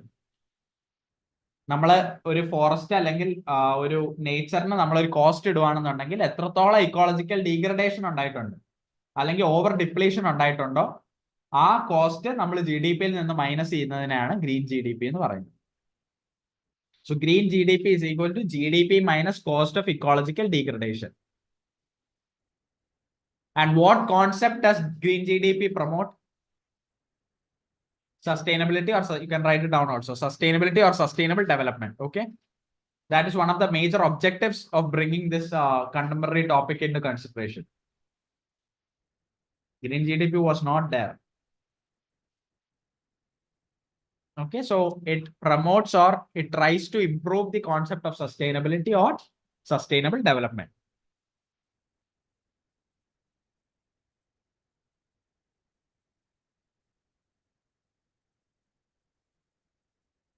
So next, so we have discussed different types of incomes in this class. So someone please summarize for the benefit of the whole class. Someone please, you can read, you can sit in your position and you can read and say the whole of chapter 3, what we have learned till now.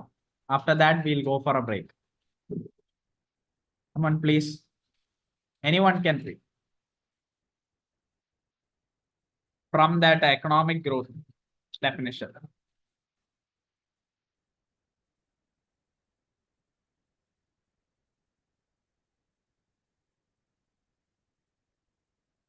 You can read.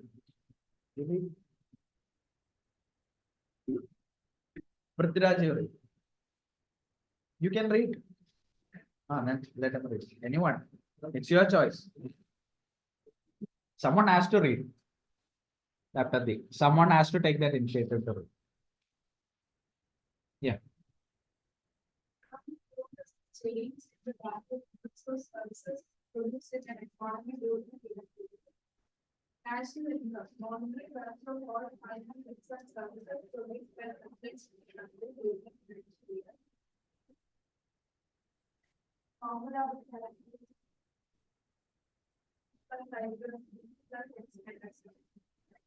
different concepts of national income. GDP is gross domestic product. Monetary value of all finance goods and services produced in a country. Income generated by foreigners in the country. NDP, net domestic product, that is GDP minus business. ANP is gross national product. Monetary value of all finance goods and services produced by citizens in the country. NMP is net national product. That is GNA minus depreciation. Components factor cost, NNPFC. Value of NNP of goods and services taken as a production. NPFC is the value of NNP at consumer. Then the formula is NNPFC plus IP unit subsidies. Factor cost refers to the actual cost for various factors in production, which is land, machines, labor, capital. NNP does not involve factors. Direct tax, GST, incidence of taxation or imposition of taxation is not necessarily paid by the person or the market. Subsidies providing health and economic or financial terms. They are involved. Tax is a compulsory payment to the government. Real national income, value of national income, adjusted for inflation, calculated from stock and RMI is for the MNC under the percentage. GDP is the measure inflation in economy for converting current price values to constant price. GDP is equal to current prices are values that are measured for a given year and the prices for the same year. Constant prices are values that are measured at the price of the base year.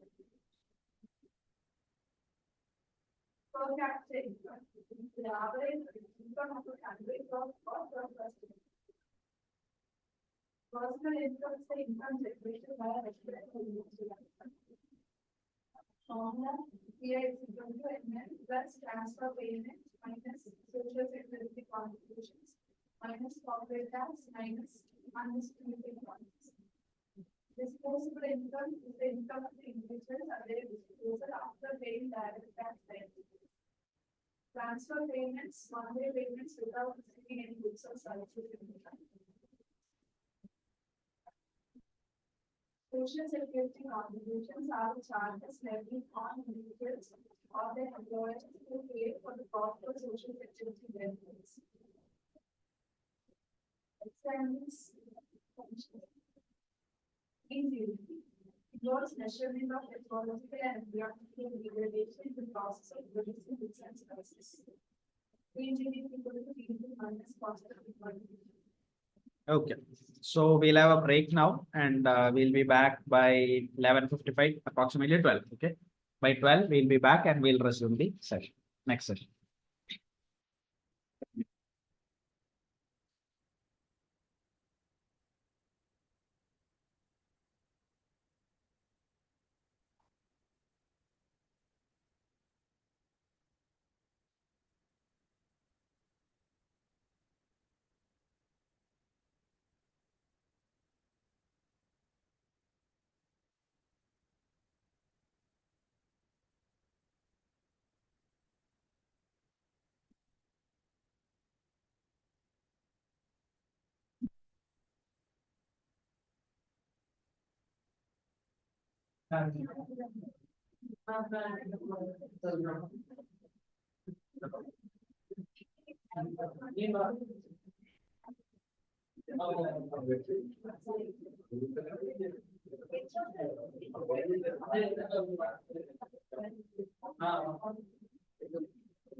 Okay, so we'll start the discussion. Okay, and take your notebooks.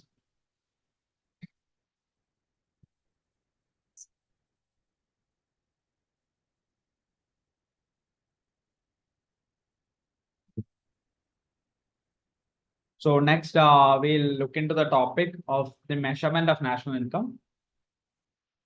In that formula which we studied, we have to look into one more topic. That's a very simple topic. Once we analyze this chapter, we'll come back to that. Okay, of the undistributed profit. So you can write down. If you want, you can leave a bit of a space for writing undistributed profits, and after that, you can write the heading measurement of national income. Measurement of national income.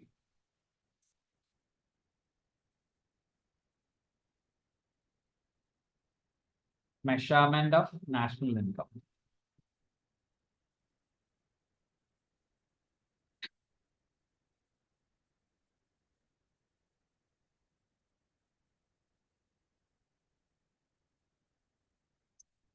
So basically, there are three methods of measuring national income. Okay, there are three different methods of measuring national income. The first method is the production method. Production method. You can write it down. Production method. Measurement of national income. There are three methods of national income estimation. The first method is the production method. The production method, it adds market value. It adds market value to all final goods and services. It adds market value to all final goods and services. That's the final products or the end product of a production process. It adds value to all the final goods and services. Adds value to all the market. It adds value to all the final goods and services. Okay, next is the income method. The first one is the production method, second one is the income method. This is something which you don't have to study elaborately, just you have to know the concepts. Income method. As the word says, it adds income. It adds income, or it adds incomes of all factors of production. It adds income of all factors of production. Of all factors of production, like wages, rents, profits, etc. It adds incomes of all factors of production. All factors of production like wages, rent, profit, etc. Wages, rent, profit, etc. Wages, rent, profit, etc. So we have talked about the production method, income method, and next is the expenditure method. Expenditure method. Or it is also known as the consumption saving method. Okay. It is also known as the consumption. You can put a hyphen, then write saving method. Consumption saving method. Expenditure method or consumption saving method. So this is the expenditure method. So it automatically adds the expenditure, the consumption expenditure, the investment expenditure, the government expenditure, and net exports. It adds consumption, comma, investment, consumption, investment, government expenditure, and net exports. Consumption expenditure, investment expenditure, government expenditure, and net exports. Total, അതായത് നമ്മൾ national income formula എന്താണ് പറഞ്ഞത്? That is expenditure method. That is C plus I plus G plus X minus M. That's what you have written in definition right now. That's the expenditure method. എല്ലാ expenditures add ചെയ്യുക. You are adding up all the expenditures which you have got from the consumption part, investment part, from the government sector, and from the trade, international trade sector. Okay. So that's it regarding the expenditure method. The next thing which you have to write is importance of economic growth measurement. Okay. Importance of economic growth measurement. Importance of economic growth measurement.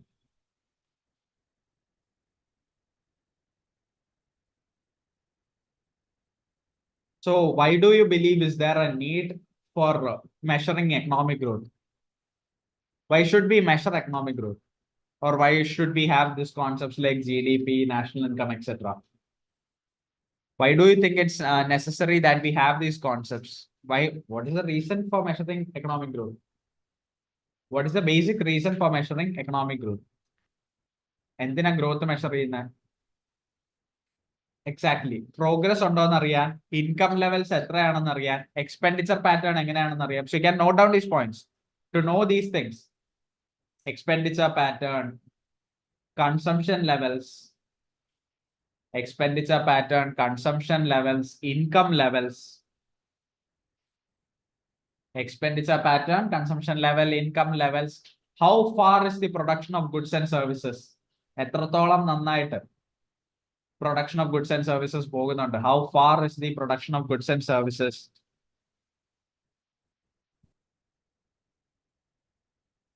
Is it creating employment? Is there employment or are there employment opportunities?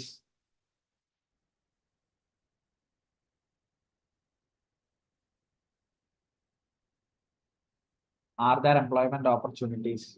Are there employment opportunities?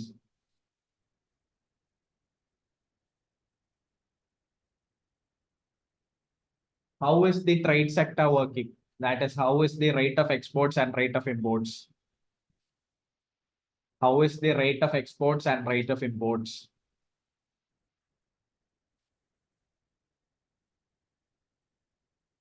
Is there a problem of poverty still lurking in the society, or is it still prevalent in the society?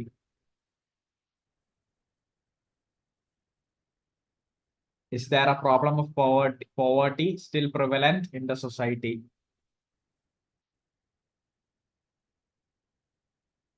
And finally, you have to ask the question of, is this economic growth applicable to all the citizens of the country? Is this economic growth applicable to all the citizens of the country? In the sense that, is everyone being affected in the sense, are they making a positive impact out of the economic growth, general economic growth? Is this economic growth applicable to all the citizens of the country?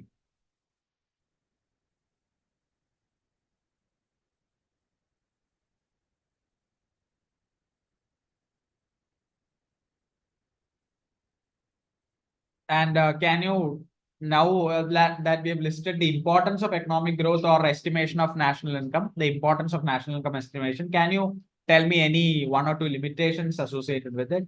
Limitations in estimating national income. What can be the limitations? നിങ്ങൾ national income estimate ചെയ്യണം, അതിന് എന്തൊക്കെ limitations ഉണ്ടാകാം? നിങ്ങൾ general ആയിട്ട് ഒരു survey എടുക്കാൻ പോവാണെന്ന് വെച്ചോ, okay, you are going to take a survey. What can be the limitations you experience in while taking a survey? ഒരു സർവേ നിങ്ങൾ എടുക്കുകയാണെങ്കിൽ എന്തെല്ലാം ലിമിറ്റേഷൻസ് ഉണ്ടാകും? ആക്യുറസി ഇഷ്യൂസ് ഉണ്ടാകും. Okay, you can write it down. The problem of accuracy. How accurately are we measuring national income? How accurately are we measuring national income? Other limitation ആണ് accuracy. If you're writing down it as a point, you can write accuracy. Accuracy is a problem.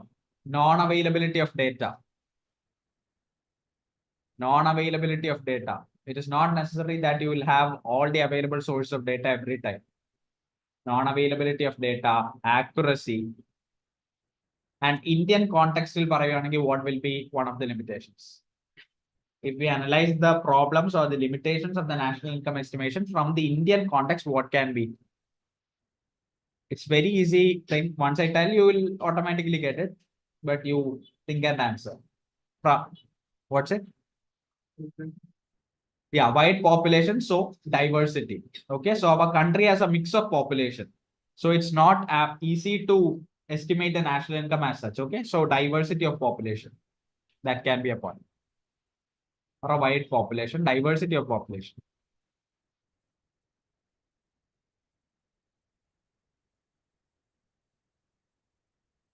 diversity of sectors,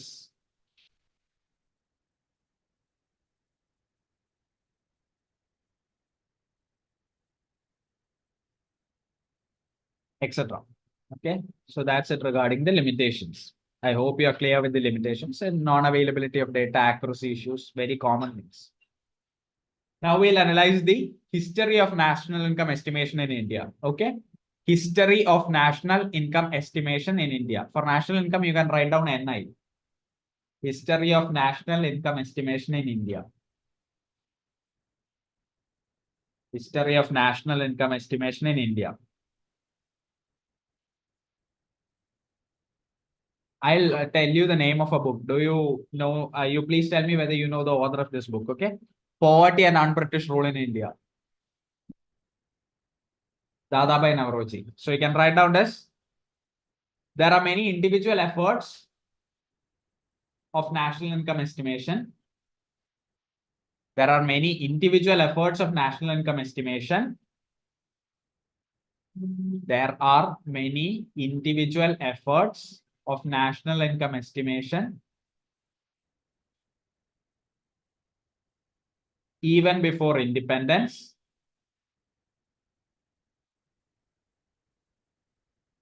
Even before independence.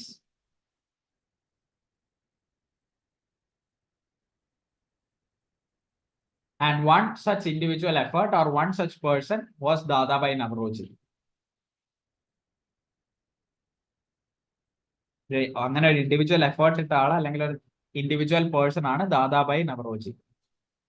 DADABHAI Dadabhai Navroji. NAOROJI. Dadabhai Navroji. And you can write the name of his book also. Poverty and Un-British Rule in India. Poverty and Un-British Rule in India. Poverty and Un-British Rule in India.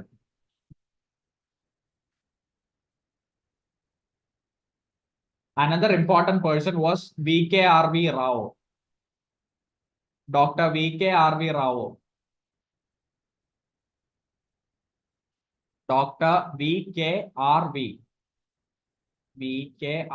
Rao. And his contributions came in the time period of 1925 and 1929. 1925 to 1929. Dr. VKRV Rao, his contributions came in the time period of 1925-1930, that time period. Okay. Later, by 1948-1951, we had the National Income Estimation Committee. The National Income Committee, also known as the National Income Committee. By the time of independence, that is 1947-1950. By the time of independence,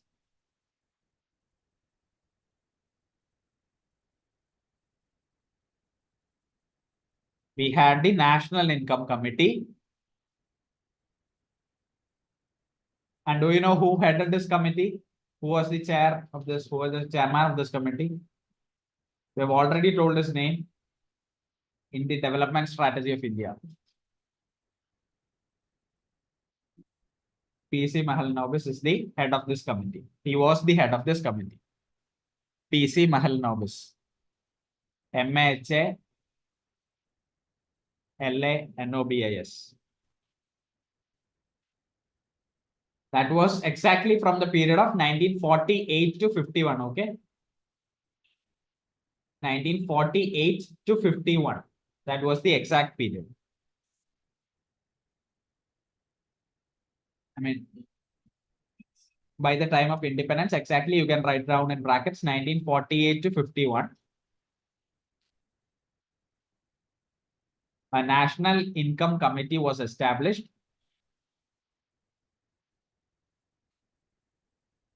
And it was headed by PC Mahalanobis. And it was headed by PC Mahalanobis. Okay. So first one is Dadabhai Navroji, Dr. VKRV Rao, National Income Committee, which was formed during the time period of independence. Next, since 1951, we have the Central Statistical Organization, also known as CSO. Since 1951. since 1951. That was formed after the National Income Committee, or as a successor organization, or as a successor committee to National Income Committee. Since 1951, we are having Central Statistical Organization, CSO. Central Statistical Organization in our country. Central Statistical Organization. And CSO is known as the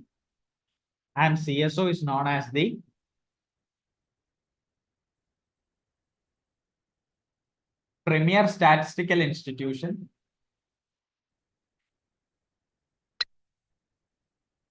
And CSO is known as the premier statistical institution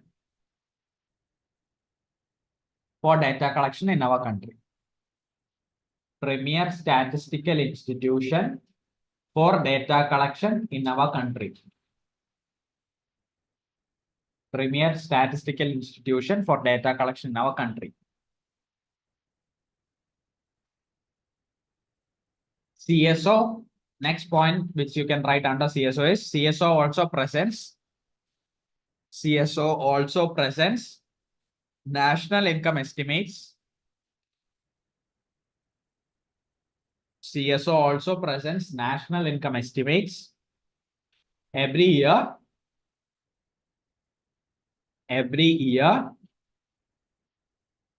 which is also known as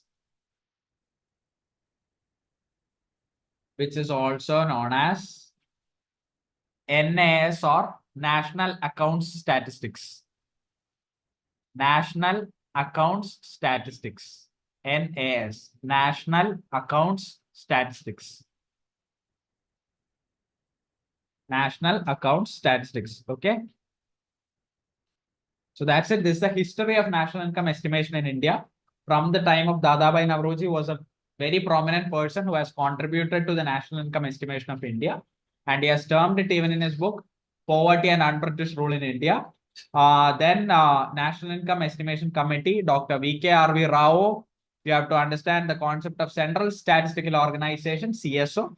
And CSO has divided the economy into several parts, okay, for collecting the data and for analyzing the statistics.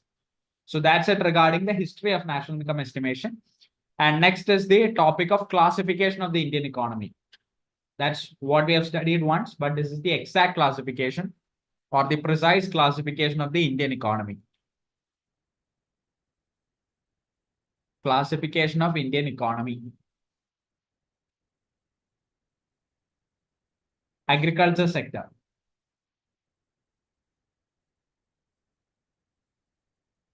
You can put agriculture sector as number 1. Agriculture sector as the first point. And all those things which I am going to tell you right now comes under agriculture sector. Okay. Agriculture, forestry and fisheries. Agriculture, forestry and fisheries. Agriculture, forestry and fisheries. Agricultural sector in the agriculture, forestry and fisheries.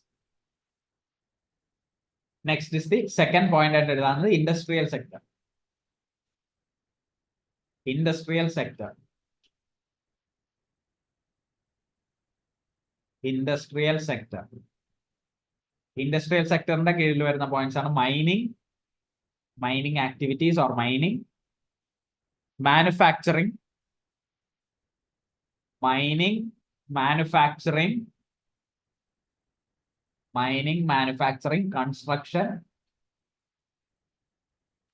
construction, mining, manufacturing, construction, electricity, gas and water supply. That's point. Electricity, gas and water supply. Electricity, gas and water supply.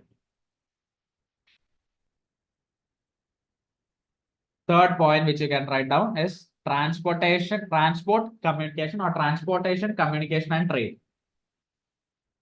Transportation, communication and trade.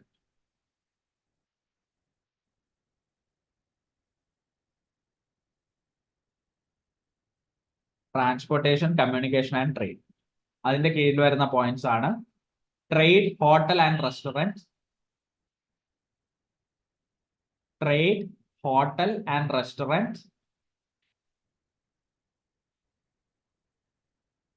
trade, hotel and restaurant, transport, storage and communication. Transport, comma, storage and communication. Trade, hotel and restaurant, transport, comma, storage and communication.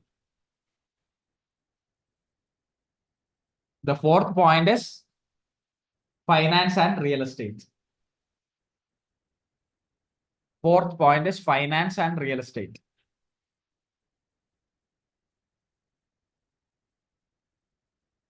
Finance and real estate in the key points are banking and real income, banking and insurance, banking and insurance,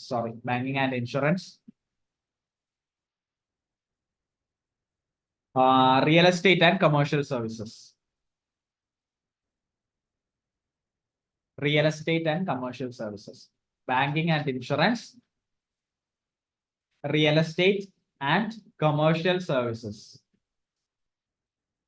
Real estate and commercial services.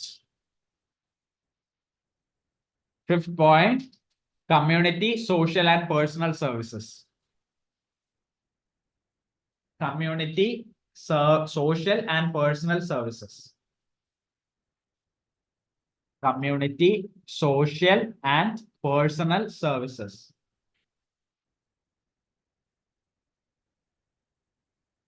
അതിൽ വരുന്ന points ആണ് public administration and defense,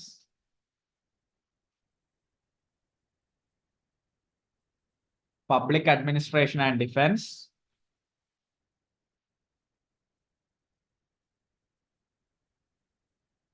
and other services.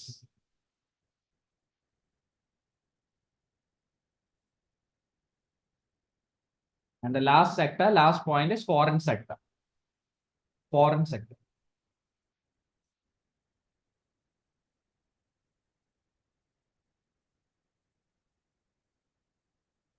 Foreign sector. So this is the classification. This is the precise classification of Indian economy. If someone asks you roughly, it's the primary sector, secondary sector, and the tertiary sector. But for a precise classification, these are the activities coming under each sector. If you take agriculture sector for that reason, we normally think of only farming or agriculture, but there's also forestry as well as fisheries. And when it comes to industrial sector, these are the activities coming under each sector: mining, manufacturing, construction, electricity, gas, water supply. All these activities come under industrial sector, transport and communication, finance, and others. Okay. And under foreign sector, it is easily, even without me telling, it's about export and import. Okay. So this is the precise classification of Indian economy. The next is the problems in national income estimation. The problems which can occur in national income estimation. Problems in national income estimation.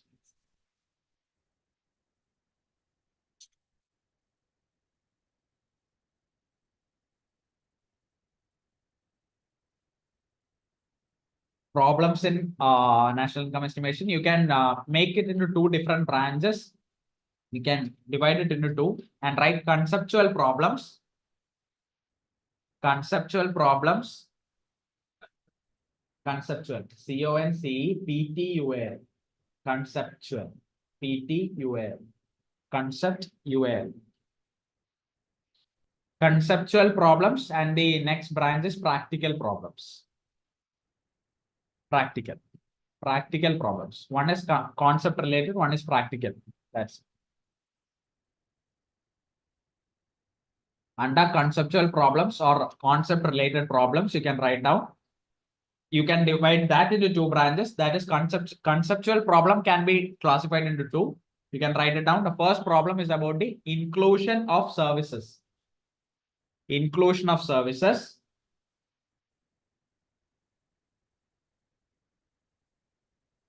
And the second problem is about administrative services. This comes under conceptual problem or problems of concept. Okay. The first problem is about the inclusion of services, and the second one is about administrative services.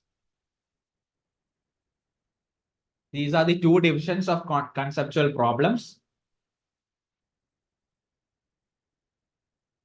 And when it comes to administrative services, that's the second conceptual problem. You might not be able to understand what type of administrative activities are going on, what type of what type of incomes are being rolled on. You will not get a clear idea of the transactions happening, okay, when it comes to administrative services. That can also be a problem in the inclusion of services also. All the services are not included. That is a problem of Indian economy. All the services are not included. There is never a complete inclusion of all the services. So that's a problem of concept, a problem of non-inclusion of services or inclusion of services, and a problem of administrative services. When it comes to administrative services, it's not easy to understand what all types of income are there, what all types of transactions are going on. And when it comes to the concept of the first conceptual problem, that is the inclusion of services, all services are not included. Okay, that's it. That's the basic definition which I've told you. And you can write down the other practical problems. Things coming under practical problems are presence of a large non-monetized sector. Presence of a large non-monetized sector. ഈ monetary value exact ആയിട്ട് ഒരു monetary allocationും exact ആയിട്ട് ഒരു ഇൻകവും അല്ലെങ്കിൽ register ചെയ്യാത്ത income ഒക്കെ ഉള്ള sectors ഒരുപാടുണ്ട് ഇന്ത്യയിൽ. Okay, for example you take the simple case of house hold workers four that reason. വീട്ടിൽ ജോലിക്ക് വരുന്ന ആൾക്കാരുടെ ഒരു കേസ് എടുത്താൽ തന്നെ, അല്ലെങ്കിൽ അങ്ങനെ എത്രയോ സെക്ടേഴ്സ് ഉണ്ട് നോൺ മോണറ്റൈസ്ഡ് ആയിട്ടുള്ള. അവരുടെ സെക്ടേഴ്സ് അല്ലെങ്കിൽ അവരുടെ ഇൻകം, അവർക്ക് കിട്ടുന്ന ഇൻകം എന്ന് പറയുന്നത് you might be giving them by hand.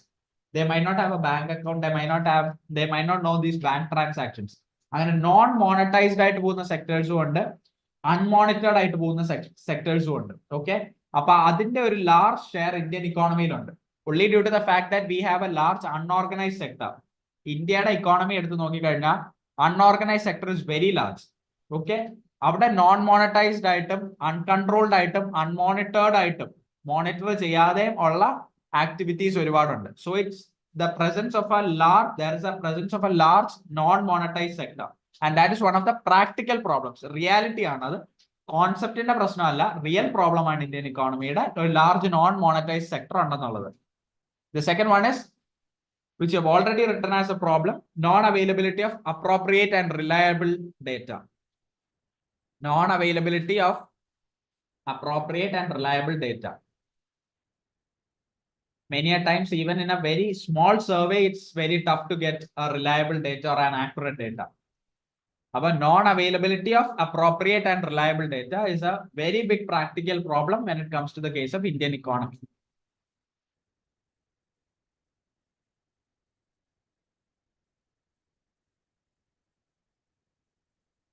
Next practical problem is unreported illegal income. Unreported illegal income. You know the levels of illegal income that are there, that are not channelized through the right sources, that are not given hand to hand.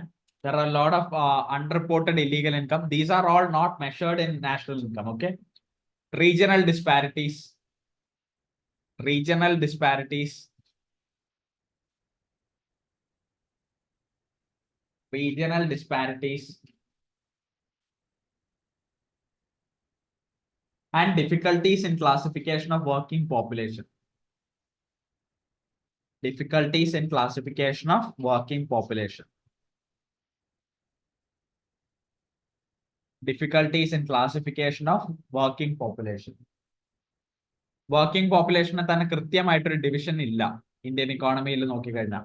You might understand the basic things, but there is never a precise. ഇപ്പൊ നമ്മൾ നേരത്തെ classification of Indian economy പറഞ്ഞു. Okay, we had a precise classification of what all activities comes under what all sectors, but we don't have a clear classification of working population in our Indian economy. അങ്ങനെ ഒരു clear classification ഇല്ലാത്തടത്തോളം കാലം ഒരു clear income classification കൊണ്ടുവരാൻ പറ്റില്ല. ഏത് working പോപ്പുലേഷനിലാണ് അല്ലെങ്കിൽ ഏത് occupational സ്ട്രക്ചറിലാണ് ഒരാൾ ഉള്ളതെന്ന് അറിയാണ്ട് വി കാണ്ട് ഗോ ഓൺ കാൽക്കുലേറ്റിംഗ് ഇൻകം. അപ്പൊ ഒക്കുപേഷണൽ സ്ട്രക്ചർ ഏതാണ്, അവരുടെ classification of working population. Working population ഒരു 50% ഉണ്ടെന്നുണ്ടെങ്കിൽ അതിൽ എത്ര പേരെ എന്ത് ചെയ്യുന്നു എന്നുള്ളതും കൂടെ അറിയണം. ഓക്കെ, വർക്കിംഗ് പോപ്പുലേഷൻ ആയിരിക്കും, they might be working, but the sectors they are involved in working, that job they are doing, all these things might be different. Okay, so that is a practical problem. So that's it regarding the practical problems. So someone please summarize what we have learned after the break session. We have told about what all things: the measurement of national income, history, the problems, limitations, etc. So someone please read all these things.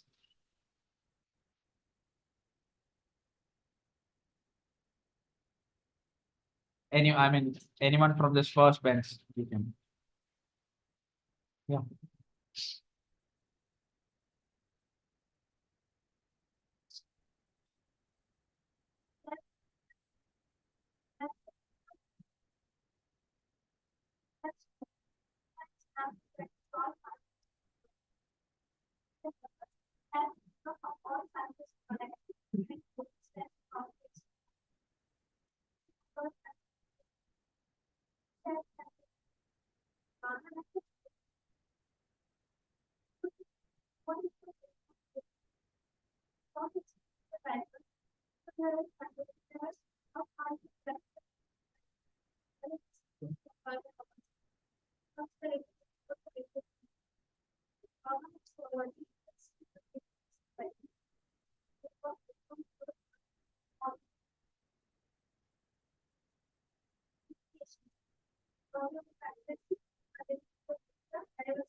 When time of independence, 1948, we had a national committee. It was headed by E.T. and Lopez. And since then, we have a central statistical organization in the UK. In our country, and various statistical expression for data collection in our country. We also present national week every year to program again for national account statistics. Classification is the one. First, agriculture sector. Second, agriculture, forestry, second, industrial sector, mining activities, manufacturing, construction, electricity, gas, and water sector. Third, transport, communication, and trade. Third, foreign and restaurant, transport, storage, and communication. Fourth, finance and real estate. Banking and insurance, real estate, and commercial.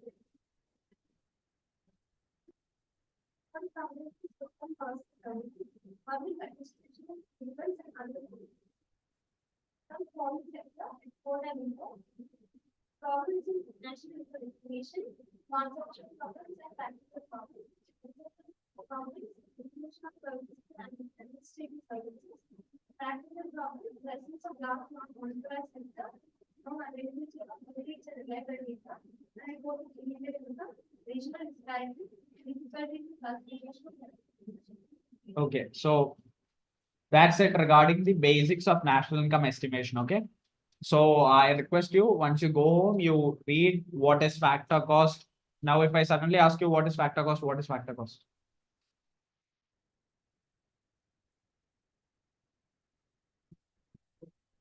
What is market price?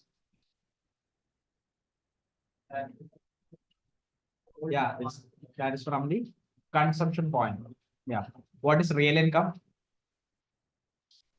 Real national income. Income, that is exactly national income, that is adjusted to inflation. What is GDP deflator? And for what is it used? Current prices to constant prices. What is the base year?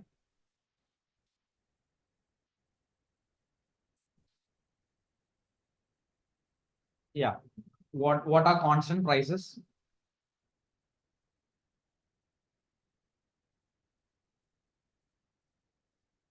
What is current price?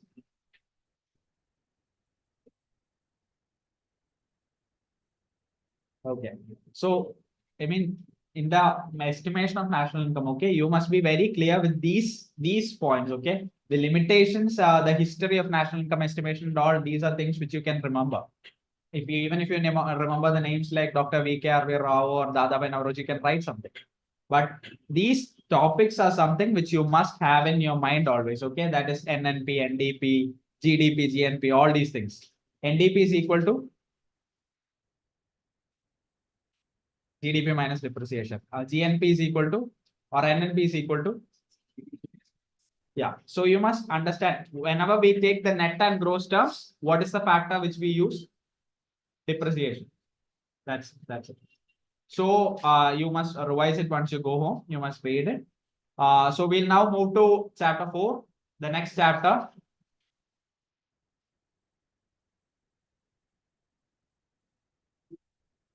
So what's chapter? I mean, there were previous classes also.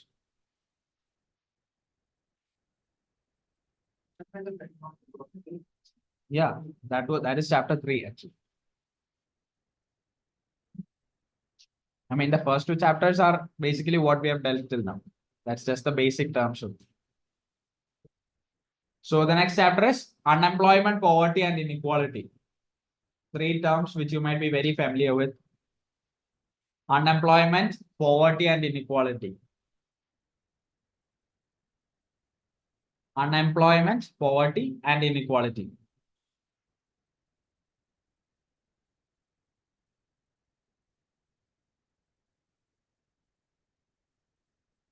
What is unemployment?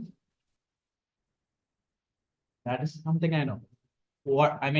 How do you define unemployment? It's a state of not having employment, but what is exactly that? In economic terms, if it they are not having any income. Even when they are willing to work, they are not getting any jobs. Okay. Okay. So you can write it down. A situation which exists. A situation which exists when members. A situation which exists when members of the labor force.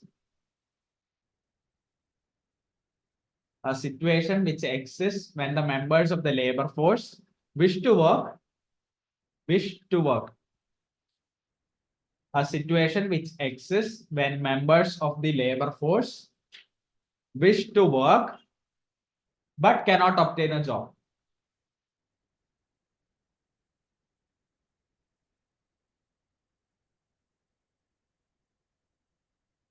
And so this type of either general type of unemployment ആണ് ജോലി വേണമെന്ന് ആഗ്രഹമുണ്ട് ജോലി കിട്ടണം എന്ന് ആഗ്രഹമുണ്ട് പക്ഷെ ജോലി കിട്ടുന്നില്ല. That's the general type of unemployment that is there. And so it is known as involuntary unemployment. Involuntary, involuntary unemployment. Even when you want to be a part of that job, or even if you want to be a part of the market wages, you are not able to become a part of it due to the fact that you are not getting a job. Okay. And in a general sense, what does unemployment mean? നമ്മൾ പറഞ്ഞു unemployment എന്ന് പറയുന്നത് നമുക്ക് ജോലി കിട്ടുന്നില്ല അല്ലെങ്കിൽ even when we want a job, even when we want to become a part of that job structure or that working population, we are not getting a job.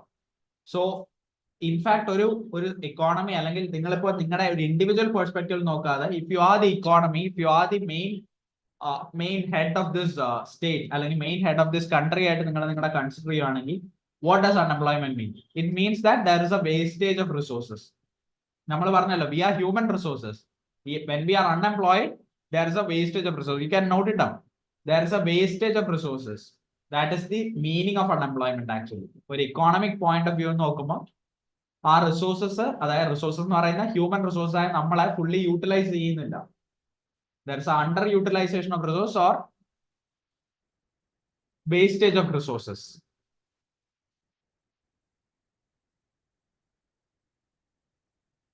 And so I'll ask you a question.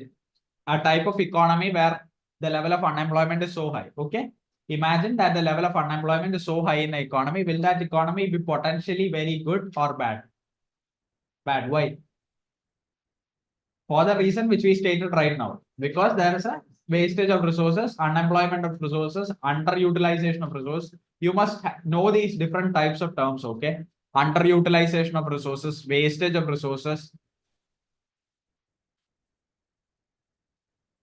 underutilization, wastage, unemployment, overutilization. That's not a term related to this, but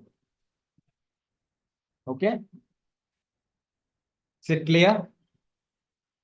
Next is we are going to discuss the types of unemployment. We have told what unemployment is. We have seen what unemployment is. Types of unemployment. Involuntary unemployment. Involuntary unemployment is what we have told right now. Okay, so you don't have to write a definition for that. Simple unemployment. Either you want to be a part of the working population, or you want to get a job but you're not getting a job. That is involuntary unemployment. Second is frictional unemployment. Frictional, friction, frictional unemployment. What do you mean by frictional unemployment? It is a short-term unemployment.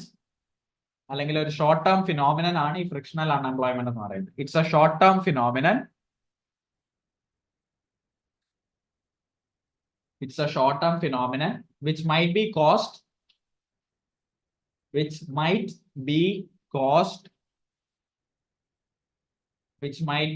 due to changes in technology,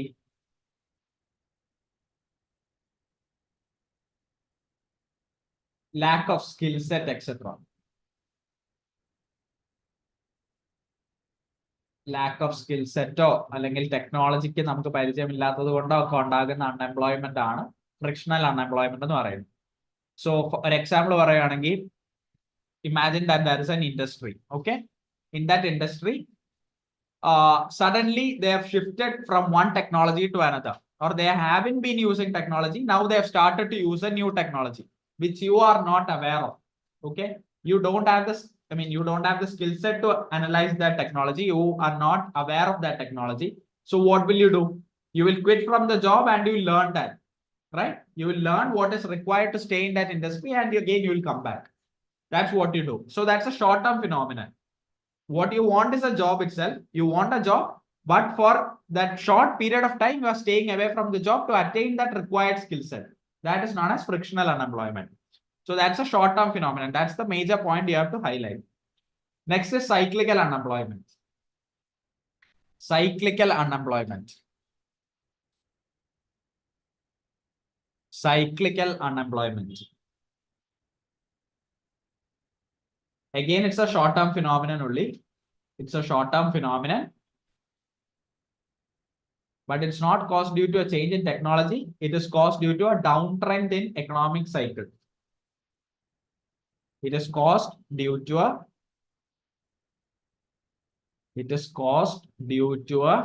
downtrend in economic cycle.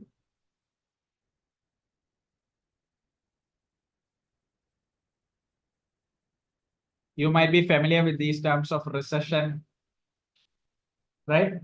So ഒരു economy എപ്പോഴും റിസഷനിലും ഇരിക്കില്ല, എപ്പോഴും maximum optimal പോയിന്റിലും ഇരിക്കില്ല. Okay, recession ഉണ്ടാവും, depression ഉണ്ടാകും, at the same time it will improve. അപ്പൊ ഈ ഡിപ്രഷനും റിസഷനും ഉണ്ടാകുന്ന സമയത്ത് you take Gulf regions for that reason. Oil war അല്ലെങ്കിൽ ഓയിൽ ഷോക്സ് ഉണ്ടാകുമ്പോൾ automatically they lose jobs. Okay, and they come back home. ഇപ്പം നമ്മൾ കോവിഡിന്റെ കേസ് എടുക്കുകയാണെങ്കിൽ അത് സൈക്ലിക്കൽ അൺഎംപ്ലോയ്മെന്റ് ആയിട്ട് പറയാൻ പറ്റില്ല, but it has created A cyclical unemployment for the reason that ആ ഒരു പാൻഡമിക് ഉണ്ടായത് കൊണ്ട് എന്ത് പറ്റി, there has been a downtrend in economic cycle. Depression ഉണ്ടായി, എക്കണോമിക് റേറ്റ്സ് താഴ്ന്നു, GDP റേറ്റ്സ് ഫോൾ ചെയ്തു. Okay, for that reason many people lose jobs. കമ്പനീസിന് ഇവർക്ക് സാലറി കൊടുക്കണം എന്നുണ്ടെങ്കിൽ they must be getting something, right? They might be getting something as revenue to provide these people as the employees. എംപ്ലോയീസിന് revenue കൊടുക്കണമെങ്കിൽ കമ്പനിക്ക് ഒരു profit വേണം. ആ കമ്പനിക്ക് ഇങ്ങനെ ഡൗൺ ട്രെൻഡ്സ്, അതായത് റിസഷൻ, ഡിപ്രഷൻ പോലുള്ള കാര്യങ്ങൾ വരുമ്പോൾ they will be affected. They will not be having the profit which they used to have, അല്ലെങ്കിൽ they will not be having the money which they used to have. ആ ഒരു situation വരുമ്പോഴത്തേക്കും ഒരു cyclical unemployment വരും. അതായത് കുറെ ആൾക്കാർ ജോലിയിൽ നിന്ന് പിരിച്ചുവിടും. That is the situation of cyclical unemployment. Okay. So when frictional unemployment is when there is a change in technology. ഒരു ടെക്നോളജി ആയിട്ട് നിങ്ങൾക്ക് അഡാപ്റ്റ് ചെയ്ത് പോകാൻ പറ്റുന്നില്ല, അല്ലെങ്കിൽ അതിനുള്ള സ്കിൽ സെറ്റ് ഇല്ലാത്തത് കൊണ്ട് you are staying away from the job, you are learning that, you are coming back again. This is when, for example Covid പോലെ ഒരു സിറ്റുവേഷൻ നമ്മൾ എടുത്തു കഴിഞ്ഞാൽ that has caused A recession or A depression in the economy. GDP rates അതുപോലുള്ള economic factors എല്ലാം താഴ്ന്നു പോകുന്ന ഒരു സാഹചര്യത്തിൽ കമ്പനീസിനും ബാക്കിയുള്ള ഓർഗനൈസേഷൻസിനും അവരുടെ എംപ്ലോയീസിനും അത്രയും പേരെ നിലനിർത്താൻ പറ്റാത്ത ഒരു സാഹചര്യം വരും. So they tend to remove these people from the jobs, അല്ലെങ്കിൽ കുറെ ആൾക്കാരുടെ ജോലി നഷ്ടപ്പെടും. ഈ ഒരു this is what is known as cyclical unemployment. Okay, this does not happen regularly, but ഇതൊരു സൈക്കിൾ ആണ്. എപ്പോഴും ഒരു എക്കണോമി ഒപ്റ്റിമൽ പോയിന്റിൽ നിൽക്കില്ല. റിസഷൻ വരും, ഡിപ്രഷൻ വരും, വീണ്ടും ഒപ്റ്റിമൽ പോയിന്റിൽ പോകും. So this is A cycle. ആ സൈക്കിളിൽ ഒരു ഡൗൺ ട്രെൻഡ് അല്ലെങ്കിൽ ഒരു മോശം സ്റ്റേറ്റ് വരുമ്പോഴാണ് what we call as cyclical unemployment. Okay, that's when cyclical unemployment occurs.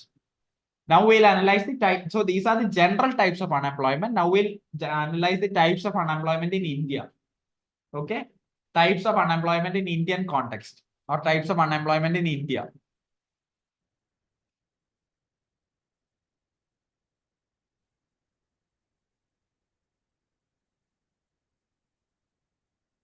Agricultural unemployment or rural unemployment. You can write rural unemployment. Okay.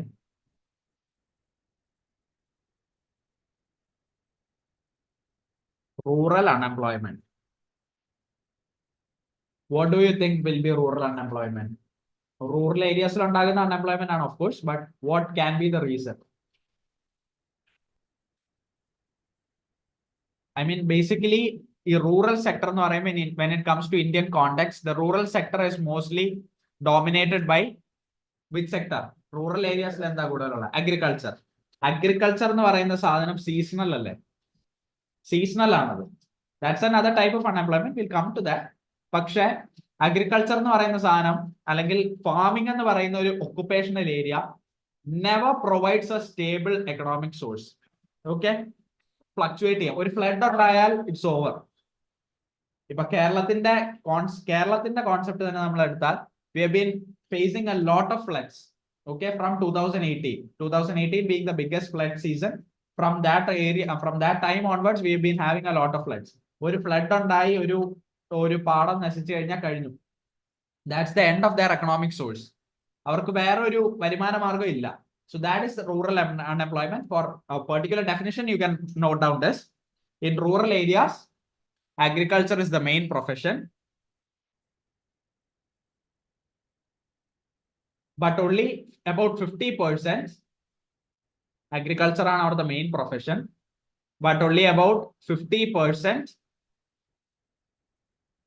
But only about 50% of the total land.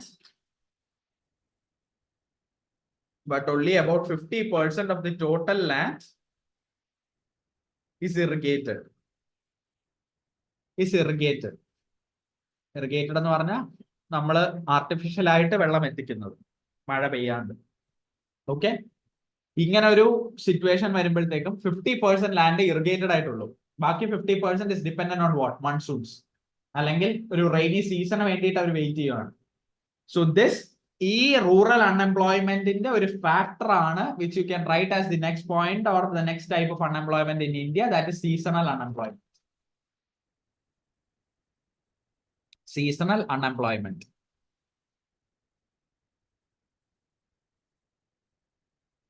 ഞാൻ already പറഞ്ഞൊരു കാര്യമുണ്ട്, ഇവർക്ക് economic source എന്ന് പറയുന്നത് എന്താ? The only source they have is agriculture. If they are able to harvest it, if they are able to sell their produce, they'll get a good amount of income. If due to some natural calamities or due to some other reason, some other kinds of reason, if that agriculture produce is not happening, അവര് അത്രയും കഷ്ടപ്പെട്ട് so ചെയ്ത് റീപ്പ് ചെയ്തത് അവർക്ക് harvest ചെയ്യാൻ പറ്റുന്നില്ലാത്തൊരു സാഹചര്യം വന്നാൽ, what will they do? They will have no economic source.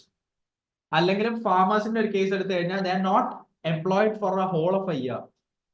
They have work, അല്ലെങ്കിൽ അവര് ഹാർവെസ്റ്റിന് വേണ്ടി പിന്നെ വെയിറ്റ് ചെയ്യണം ഒരു 6 months. First 6 months they do all these works. Okay, they sow, they reap, they sow, and they wait for that produce. Harvest in the season or 6 months they don't have any job. So that's where this seasonal unemployment occurs. Okay. So for that definition, you can note down. It is a regular phenomenon in rural India. Seasonal unemployment is a regular phenomenon in rural India.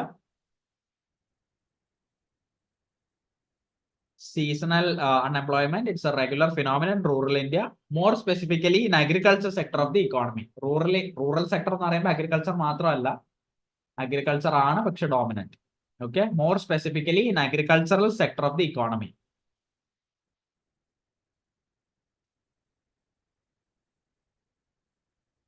It is more, I mean, it is because of the fact that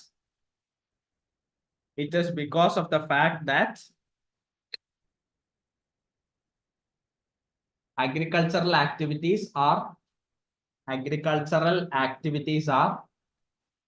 it is because of the fact that agricultural activities are highly seasonal in nature.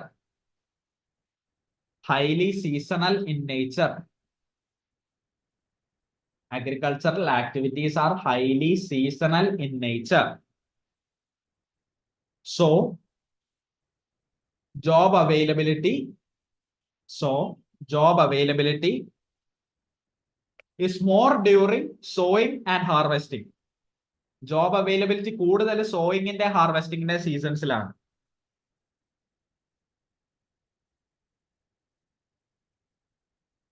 Sowing and harvesting seasons.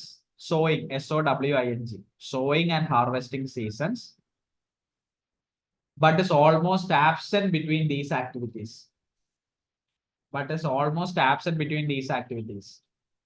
Sowing ന്റെ harvesting ന്റെ സമയത്ത് അവർക്ക് employment ഉണ്ട്, അവർക്ക് ജോലിയുണ്ട്, ഒരുപാട് പേരെ അവർക്ക് എംപ്ലോയ് ചെയ്യാം.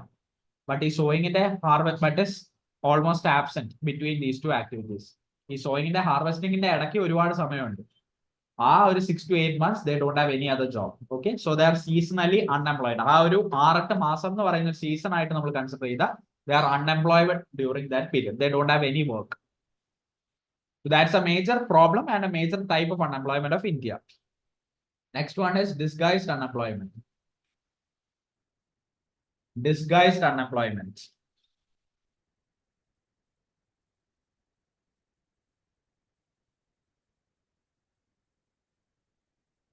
I don't know whether you have seen this, but in rural India, this is also a concept related to rural India mostly. ഒരാൾ പണി ചെയ്യേണ്ടടുത്ത് 10 പേര് പണി ചെയ്യും.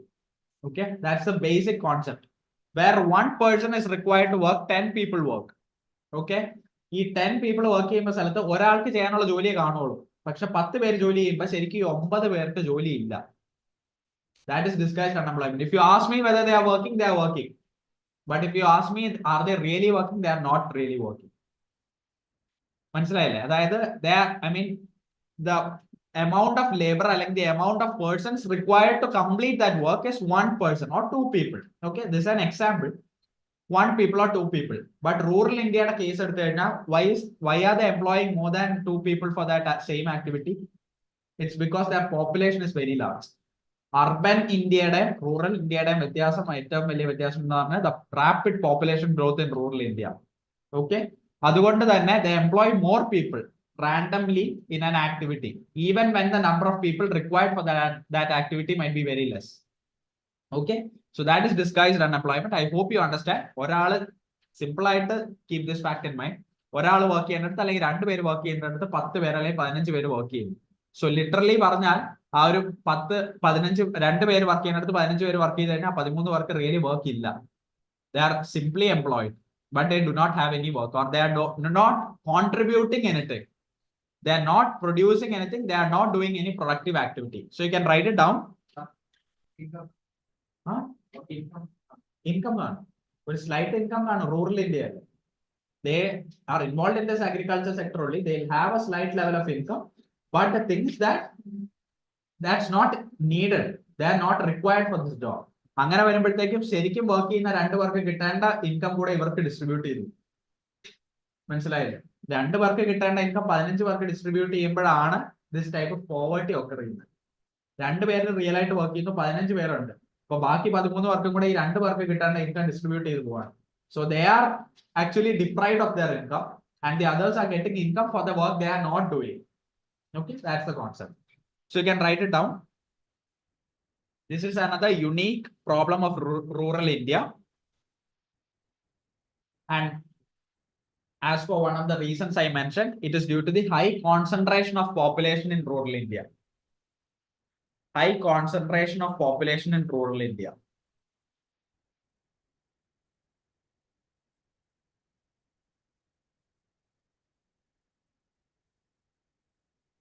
Family sizes, did you write that?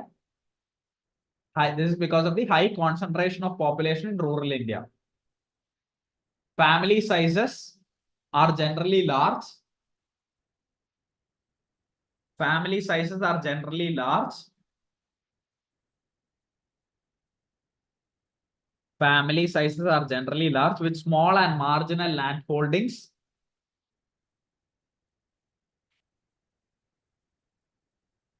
Family sizes are generally large with small and marginal land holdings. With small and marginal land holdings.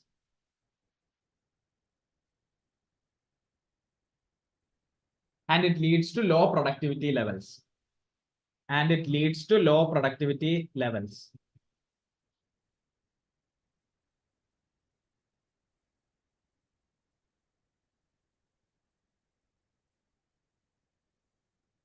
Okay, so the basic sentence which you have to write here is the next sentence. There is excess use of labor. There is an excess use of labor force than actually required for the similar activity. There is an excess use of labor force. There is an excess use of labor force than actually required for the same activity or similar activity. Than actually required for the same activity or similar activity. Excess use of labor force ഉണ്ട് ഒരാൾ ജോലി ചെയ്യേണ്ടടുത്ത് 10 പേര് ജോലി ചെയ്യും for the similar same activity also. There is excess use of labor force than actually required for the similar activity or same activity. And you can note down that example, okay?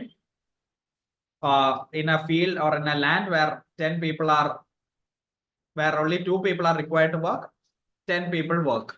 Our example, you will get it easily.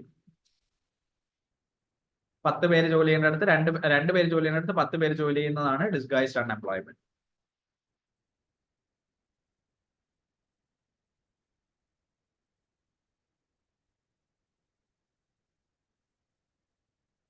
So I'll just summarize what we have learned till now and we'll wind up for the day, okay? So we started the new chapter that is regarding the unemployment, poverty and inequality. We have analyzed the concepts of unemployment. So unemployment is basically involuntary. It is also known as involuntary unemployment also. It is nothing but a person who is looking for a job. If you tell in a layman's terms, it's a person who is looking for a job but is not able to find a job. Okay, that's the basic concept. He's not a part of the working population. The general issue of unemployment, when you view it economically or from an economic sense, what is it? It's a wastage of resource. It's a wastage of resource or underutilization of resource. We discussed the general types of unemployment, that is frictional unemployment and cyclical unemployment. Frictional unemployment, I told you, when an industry moves to a new technology or when they feel that you don't have the skill set, you don't possess the skill set to do a particular job, you quit from that job to acquire that skill set or to learn that new technology so that you can come back to work. Okay, so that period of unemployment where you're learning that technology, new technology, or where you are acquiring that skill set, that period can be 6 months, 8 months or whatever. That period you are frictionally unemployed. Okay, seasonal. And what was cyclical unemployment? Due to a downtrend in the economic cycle. Eppozhum oru economy stable condition il nikkilla. There can be depression, there can be recession, there can be situations when the economy goes down. In those type of the situations, we have taken the example of COVID for that reason. Many people will lose jobs. Okay, so that's a cycle. There's an economic cycle consisting of depression, recession and optimal point and all.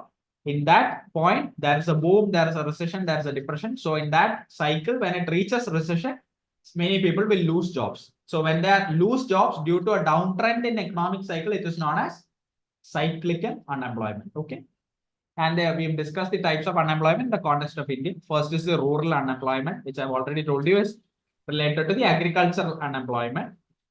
The main and that we can relate to that to the seasonal unemployment also. In the Indian context, there is a major amount of rural population are involved in sowing and harvesting, but there is a time between sowing and harvesting, and that can be 6 to 8 months. Those 6 to 8 months, they do not have any work. They are seasonally unemployed. Okay, that 6 to 8 months is considered as a season, and when they are unemployed during that period, they are seasonally unemployed. We also discussed the concept of disguised unemployment, where one person is required to work, 10 people work. Okay, that's a basic example. So there is an excessive use of labor force than actually what is required for that activity. Okay, so that is discussed disguised unemployment. We'll have to discuss underemployment, underemployment, and urban unemployment in the next classes. We'll do that tomorrow. Okay, so we'll continue the next class tomorrow. So we'll see you all tomorrow. Till then, bye.